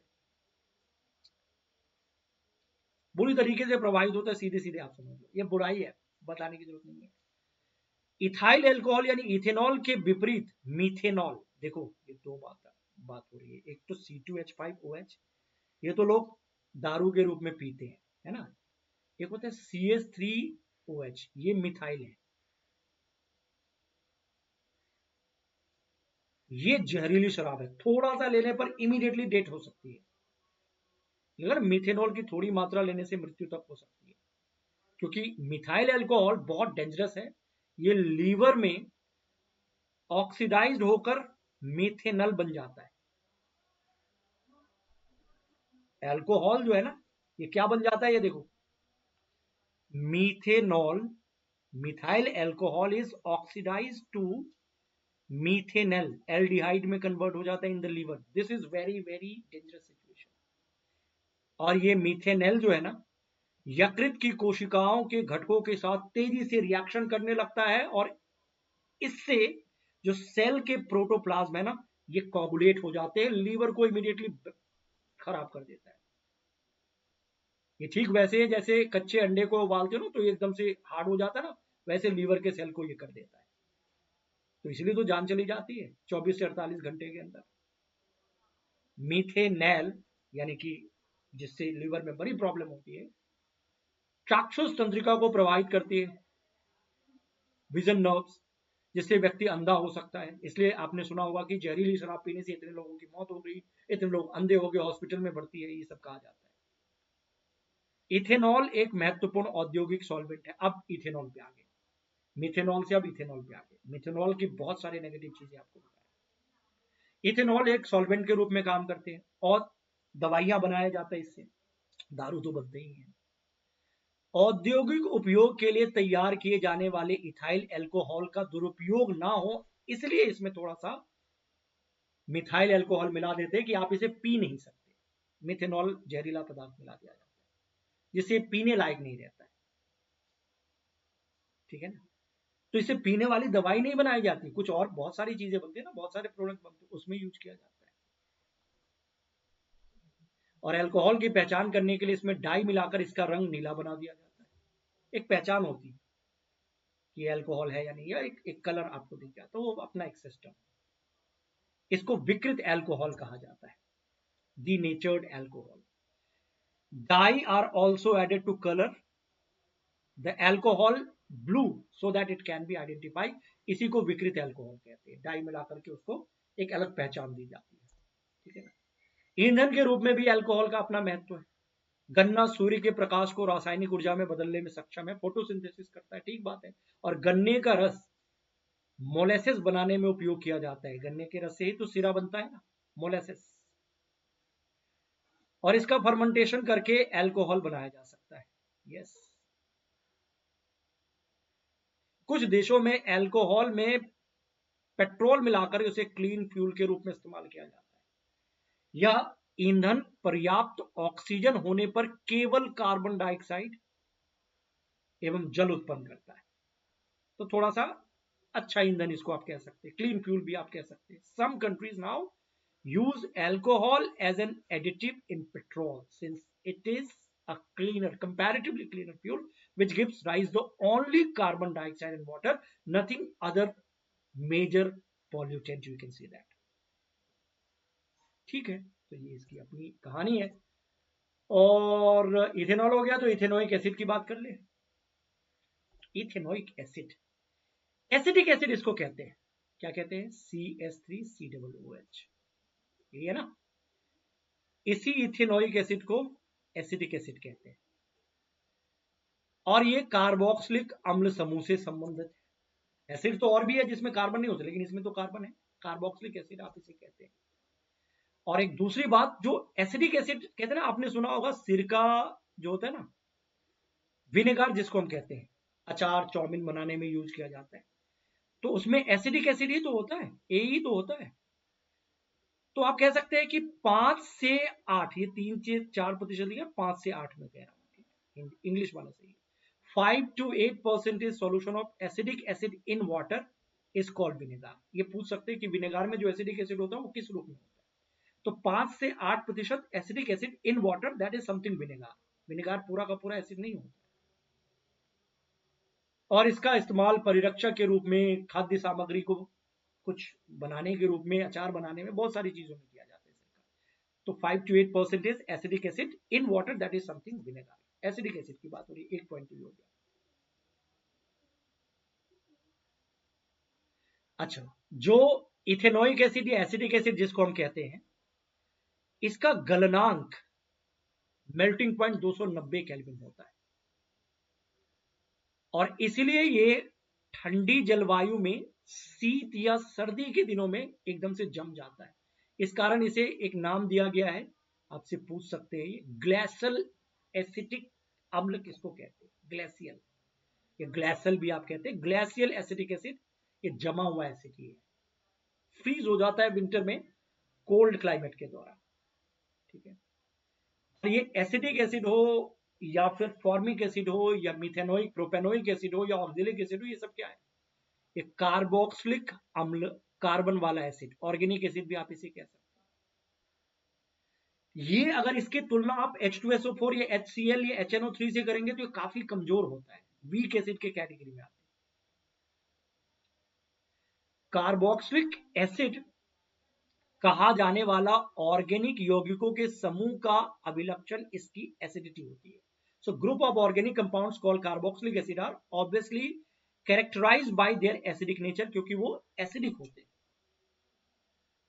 हालांकि मिनरल एसिड्स के से हट करके, मिनरल एसिड मतलब जिसमें कार्बन नहीं होता है, ये पढ़ चुके हो आप लोग एसिड बेस में. H2SO4 no carbon, HCl no carbon, HNO3, these all are mineral acid, बहुत पावरफुल होते हैं.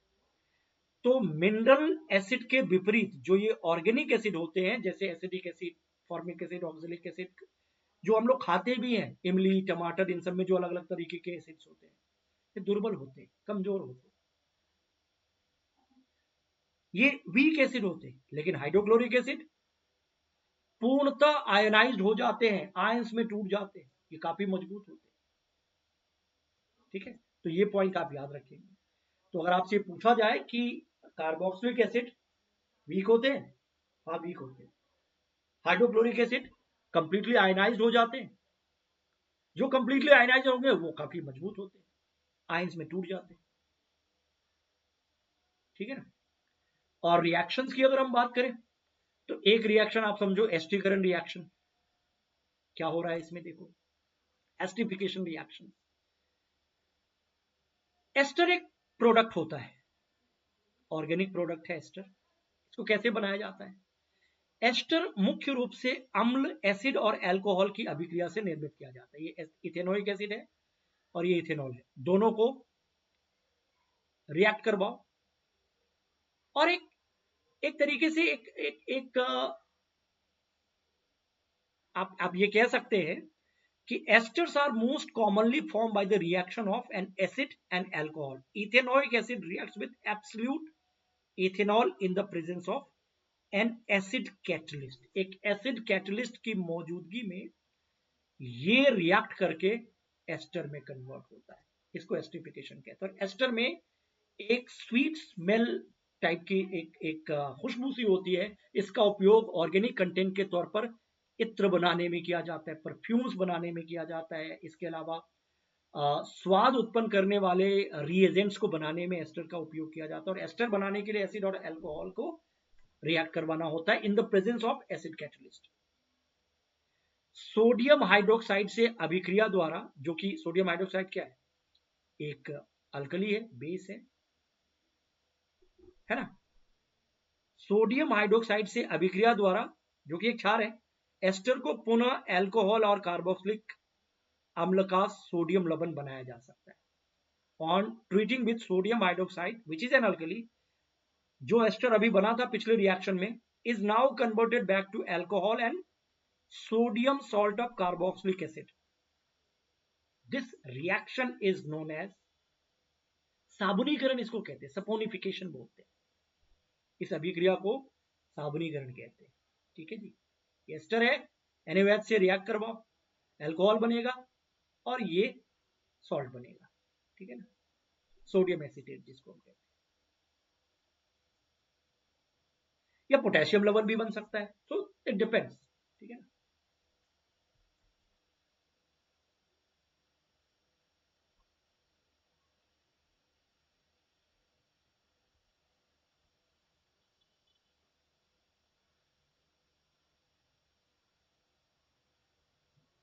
चलो अब बेस के साथ रिएक्शन देख लो पर्टिकुलरली. ठीक है, अगर ये एसिड है, ये एक बेस है, तो क्या होता है भाई साहब, ये न्यूट्रलाइजेशन रिएक्शन है, ये मैं बता चुका, ऑलरेडी डन. एक एसिड बेस से रिएक्ट करता है तो ये सॉल्ट बनता है और वाटर बनता है, तो इसको न्यूट्रलाइजेशन कहते हैं. Like mineral acids, ethanoic acids react with a base such as sodium hydroxide to give a salt, sodium ethanoate, और कॉमनली कॉल्ड सोडियम एसीटेट इसको कहते हैं, एंड वाटर. ये बात पहले ही हम डिस्कस कर चुके हैं. इसके अलावा इथेनोइक अम्ल कार्बोनेट और हाइड्रोजन कार्बोनेट से कैसे अभिक्रिया करते हैं, इथेनोइक एसिड कार्बोनेट और हाइड्रोजन कार्बोनेट से कैसे अभिक्रिया करते हैं, और इसके लिए एक एक्टिविटी आप कर सकते हैं. क्या करना है इसमें, सीधा सीधा एक परख नली में एक स्पैचुला भरकर सोडियम कार्बोनेट ले लीजिए. ठीक है ना, ये ले लीजिए और उसमें एसिड मिला दो. ठीक है, कुछ ना कुछ तो होगा. कुछ प्रोडक्ट बनेंगे और फिर उसके बाद आपको करना क्या है, ऑब्जर्व करो क्या हो रहा है। ताजे चूने के जल में जो गैस बन रही है उसको प्रवाहित कीजिए। चूने जल की बात, लाइम वाटर की बात हो रही है, तो मिल्की में कन्वर्ट हो रहा है। इसका मतलब है कहीं ना कहीं कार्बन डाइऑक्साइड बनता होगा। बाइकार्बोनेट के साथ भी रिएक्ट कर सकते हो। दोनों देखो, पहला एसिड कार्बोनेट के साथ रिएक्ट कर रहा है, ये एक पदार्थ बन रहा है। पानी अलोंग विथ CO2 और यही चूने लाइम वाटर से प्रवाहित करते तो मिल्की हो जाता है, ये पहले भी हम पढ़ चुके हैं। फिर बाइकार्बोनेट के साथ रिएक्ट करते हैं तो भी कार्बन डाइऑक्साइड बनता है। तो ये चीज इस एक्टिविटी में भी आप कैरी कर सकते हो और आप देख सकते हो कि इथेनोइक एसिड कार्बोनेट और बाइकार्बोनेट के साथ अभिक्रिया करके लवण यानी सॉल्ट, कार्बन डाइऑक्साइड, पानी बनाता है। और ये कार्बन डाइऑक्साइड क्या करता है आप जानते हो, अभिक्रिया में वही सॉल्ट बना सोडियम एसीटेट। अभी बहुत सारे रिएक्शन में बन रहा। अगर आपसे ये प्रश्न पूछा जाए, ये भी रिएक्शन मैंने आपको बताया था, एक्टिविटी के जरिए भी बताया था, ये अल्कोहल है, इससे एसिड बन गया। इस रिएक्शन को क्या बोलते हैं? इसको बोलते हैं ऑक्सीडेशन, क्योंकि ऑक्सीजन जुड़ा है इसमें, ठीक है ना, एक तरीके से। और ये अल्कलाइल KMnO4 जो है ना, एक एजेंट के रूप में काम करता है। ये क्या, किस तरीके का एजेंट है? रिड्यूसिंग एजेंट, ऑक्सीडाइजिंग कैटलिस्ट, क्या है? तो अभी अभी हमने देखा कि ये खुद ऑक्सीजन जुड़वाता है अल्कोहल में, तो ये ऑक्सीडाइजिंग एजेंट है, ऑक्सीकारक है। अभी अभी हमने इसको देखा भी। दूसरा प्रश्न, पैलेडियम अथवा निकेल उत्प्रेरक की उपस्थिति में तेल हाइड्रोजन से अभिकृत कराने पर वसा देते हैं। ये उदाहरण है किस प्रोसेस का? Oil on treating with hydrogen in the presence of palladium और निकल कैटलिस्ट फॉर्म्स फैट, यानी अनसैचुरेटेड से सैचुरेटेड फैट बनता है ना, जिसमें हाइड्रोजन प्रवाहित करते हैं ना निकल कैटलिस्ट की उपस्थिति में, तो हाइड्रोजनेशन से फिर हार्ड सैचुरेटेड फैट बनता है। इस रिएक्शन को क्या कहते हैं? एक तरीके से एडिशन, हाइड्रोजन एड ऑन होता है, तो इसको हम कहते हैं addition reaction. This is the case. Ethanol sodium से अभिक्रिया करते हैं तो दो उत्पाद बनते हैं, उस उत्पाद का नाम बताओ। एक तो हाइड्रोजन था, ये याद होगा आपको, दूसरा क्या था? इसमें से ऑप्शन देख करके आपको बताना है। और आपको अगर ये जानना हो कि ये कहां से पूछा गया है, तो मैं आपको यहां से एक रिएक्शन दिखा देता हूं। ये देखो कहां से पूछा गया है, सारे पॉइंट्स इंपॉर्टेंट है।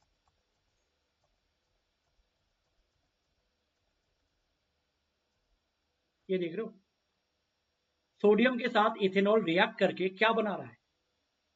हाइड्रोजन गैस तो है ही, लेकिन इसके साथ साथ जो और प्रोडक्ट बन रहा है सोडियम इथॉक्साइड बन रहा है। ये याद रखना है, सारे पॉइंट्स अपने आप में इंपॉर्टेंट है, तो याद रखो और बताओ। एथेनेट नहीं, ऑक्सीजन वाला नहीं है, sodium ethoxide along with hydrogen. सिरका क्या है? अभी अभी हमने देखा 5 to 8% acidic acid in water, इसको सिरका कहते हैं, ठीक है। कार्बोक्सिलिक अम्लों के तुलना में मिनरल एसिड स्ट्रॉन्ग होते हैं, क्योंकि कुछ इनपुट है और फिर आपको ऑप्शन चुनना है। मतलब HCl H2SO4 ऑर्गेनिक एसिड की तुलना में मजबूत है, ऑब्वियसली मिनरल एसिड काफी मजबूत होते हैं। पहला है कि खनिज अम्ल कंप्लीटली आयनाइज होते हैं, ये तो होता है। कार्बोक्सिलिक एसिड कंप्लीटली आयनाइज अगर होते तो ये भी स्ट्रॉन्ग होता है, तो ये तो हो ही नहीं सकता है। खनिज अम्ल आंशिक नहीं, खनिज जो स्ट्रॉन्ग है वो आंशिक होगा ही नहीं, पार्शली कंप्लीटली होगा।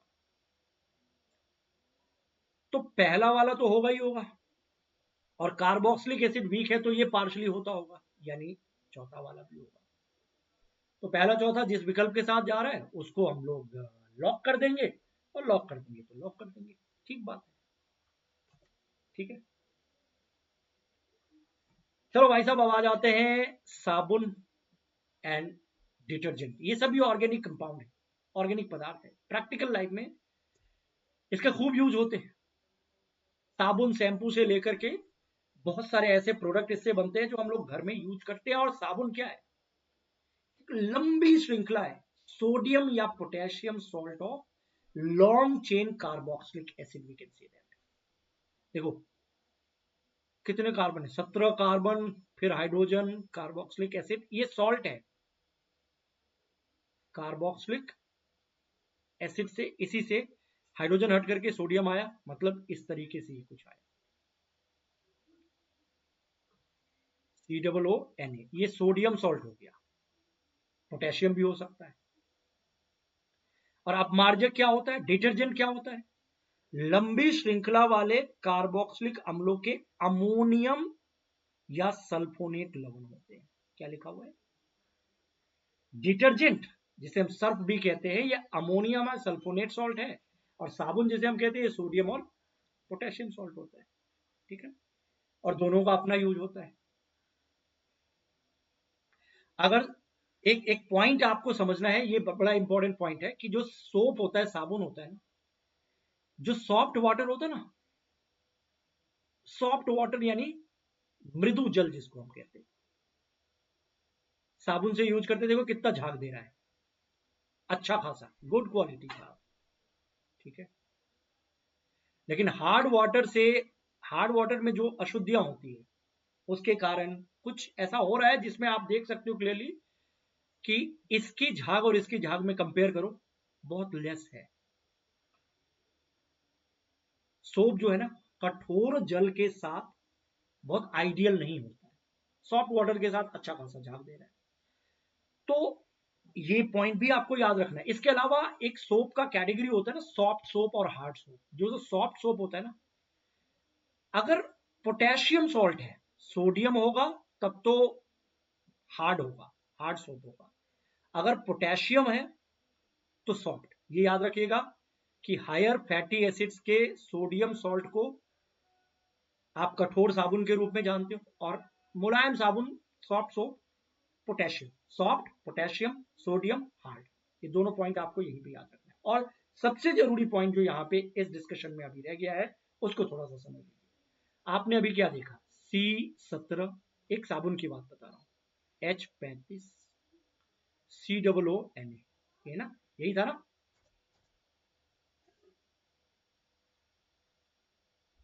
This is the case. अब ये साबुन है, ये सोप मॉलिक्यूल है, इसका स्ट्रक्चर अगर आप देखोगे ना, तो कुछ इस तरीके से होता है। ये हेड है और ऐसे ये टेल है। ये जो हेड है ना, ये वाला है, मेटल का जो आयन है ये। और ये जो टेल है ना, ये सीरीज है, ये वाला था ना, ये वाला। तो ये है आपका ऐसे लंबी श्रृंखला, और ये है आपका इस तरीके का स्ट्रक्चर। और जब ये पानी में जाता है तो मैल वैल को निकालता है ना, कपड़ों से डर्ट गाद इन सबको निकालता है। तो एक सिरा जो होता है सोप मॉलिक्यूल का, उसकी दोस्ती पानी से होती है, उसको हाइड्रोफिलिक कहते हैं, जल रागी, पानी से प्यार, पानी के साथ ही जुड़ेगा, ये सोडियम वाला। ठीक है ना? और जो ऑर्गेनिक कंटेंट वाला जो चेन बच गया ना, ये पानी से, ये हाइड्रोफोबिक है, इसको पानी से लगाव नहीं है, पानी से दूर। एक होता है पानी से दोस्ती करने वाला, साबुन में दोनों चीजें, एक सिरा इसका पानी से दोस्ती नहीं करता और दूसरा सिरा पानी से दोस्ती करता है। तो जो आयनिक पार्ट होता है ना, ये Na वाला, ये पानी से दोस्ती कर सकता है, और जो चेन बट गया ऑर्गेनिक चेन, वो पानी से दोस्ती नहीं करेगा। वो किससे दोस्ती करेगा? वो हो सकता है ऑयल से दोस्ती करे, गंदगी से, ऑर्गेनिक कंटेंट से दोस्ती करे, क्योंकि ये खुद ऑर्गेनिक है।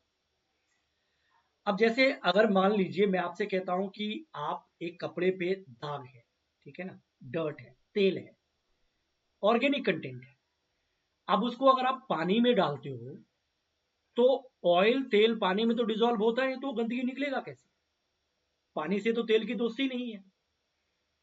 और कपड़े पे तो दाग लगा है, डर्ट है, उसको हटाना है, तो कपड़े को पानी में डाला, लेकिन पानी में वो डर्ट डिजोल्व नहीं हो रहा है। तो आपको एक ऐसा पदार्थ चाहिए जो ये काम कर दे, तेल को निकाल दे। और उस काम को करने के लिए आप सोप का प्रयोग करते हैं, सोप का इस्तेमाल करते हैं। सोप की दोस्ती पानी से भी है, सोप की दोस्ती तेल से भी है। क्यों? क्योंकि इसका जो हेड वाला पार्ट है ना, अगला सिरा, ये पानी से कनेक्ट होता है, पानी से जुड़ता है, ये तो हाइड्रोफिलिक है ना, और तेल वाला सिरा है ये ऑयल से जुड़ जाएगा क्योंकि ये खुद ऑर्गेनिक कंटेंट है। और जहां कपड़े पे ऑयल होता है ना या डर्ट होता है ना, वहां पे तेजी से भागता है और वहां पे इस तरीके का ये क्लस्टर बना देता है, ठीक है ना। अब इसके कारण ये ऑयल निकलेगा क्योंकि इसको कौन जोड़ रहा है, इसको होल्ड कर रहा है साबुन, और साबुन की दोस्ती पानी से भी है और साबुन की दोस्ती गंदगी से भी। तो with the help of soap उस डर्ट को आप निकाल सकते हैं। इसको ना मिसेल स्ट्रक्चर कहते हैं। ये जो ये क्लस्टर जैसी चीज बनती है ना, ऑयल ड्रॉप के पास ये पूरा का पूरा एक क्लस्टर बनता है, जैसे गुच्छा टाइप का, इसको मिसेल संरचना कहते हैं ना। जब साबुन आप घोलते हैं ना इस तरीके से पानी में जिसमें ऑयली पार्ट होते हैं, कपड़े पे ऑयल लगा होता है, तो ये क्लस्टर बनता है और इसी से फिर ये गंदगी निकलती है। माइसेल्स भी आप इसको कह सकते हैं। समथिंग आप देख लो माइसेल्स क्या हो रहा है,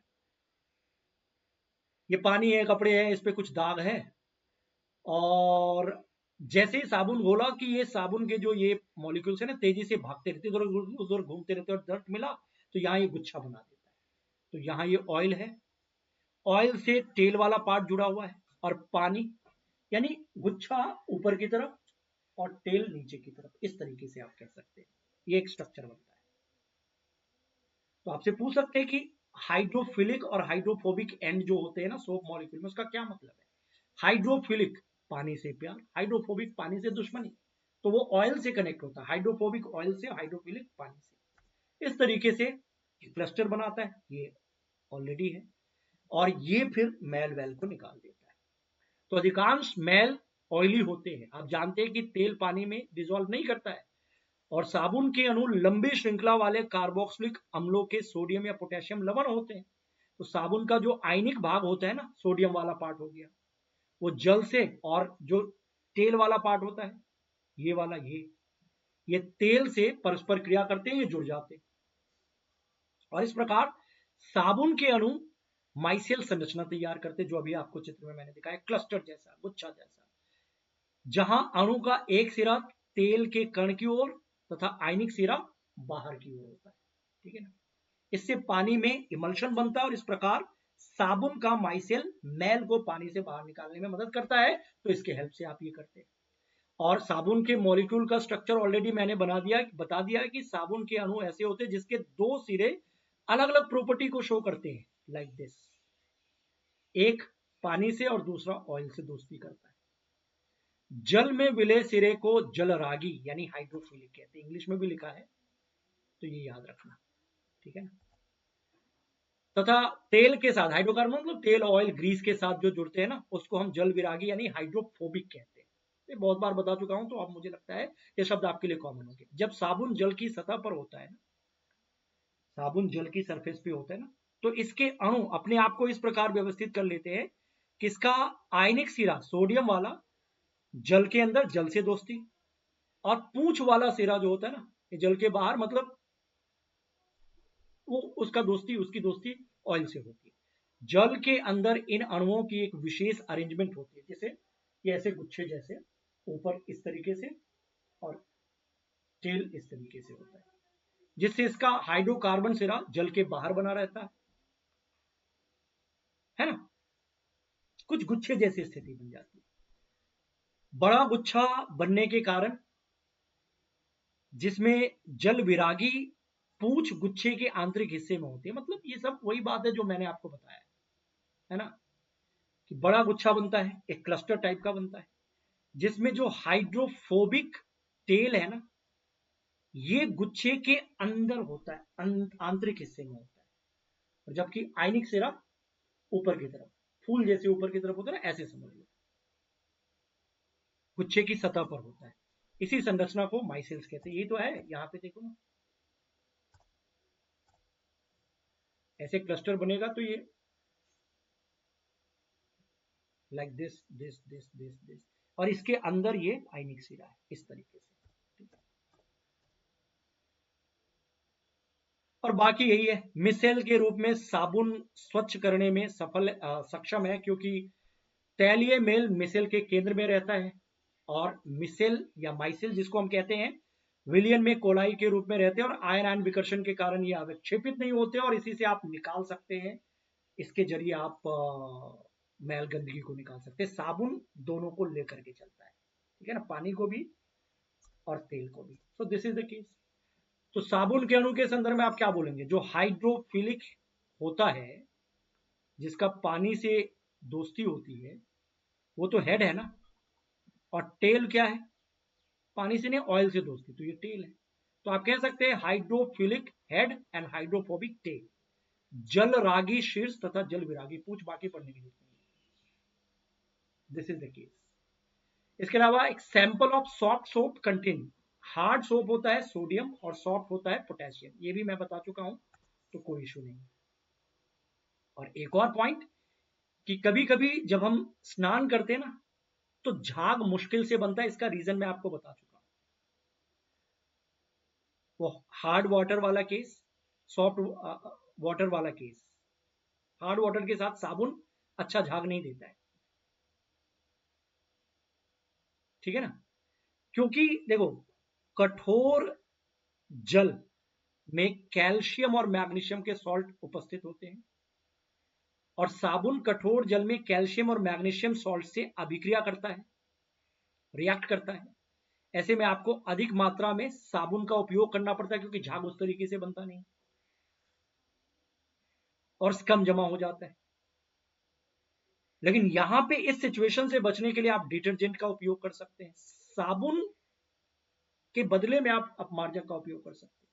इस समस्या का समाधान हो जाएगा क्योंकि अपमार्जक या डिटर्जेंट सामान्यतः लंबी कार्बन श्रृंखला वाले सल्फोनिक लवण अथवा लंबी कार्बन श्रृंखला वाले अमोनियम लवण होते हैं, जो कि क्लोराइड या ब्रोमाइड आयनों के साथ बनते हैं। और इन यौगिकों का आवेशित सिरा कठोर जल में उपस्थित कैल्शियम और मैग्नीशियम आयनों के साथ अघुलनशील पदार्थ नहीं बनाते। तो इस प्रकार कठोर जल में भी प्रभावी ये बने रहते हैं डिटर्जेंट। सामान्यतः डिटर्जेंट का उपयोग शैम्पू और कपड़े धोने के प्रोडक्ट बनाने में किया जाता है, तो डिटर्जेंट का उपयोग भी आप कर सकते हैं। तो यही मेन पॉइंट था और इसी को हमें समझना था। So hopefully done. फिलहाल के लिए मैं कहूंगा इतना ही। मिलते हैं आपसे अगली क्लास में। Okay, bye bye.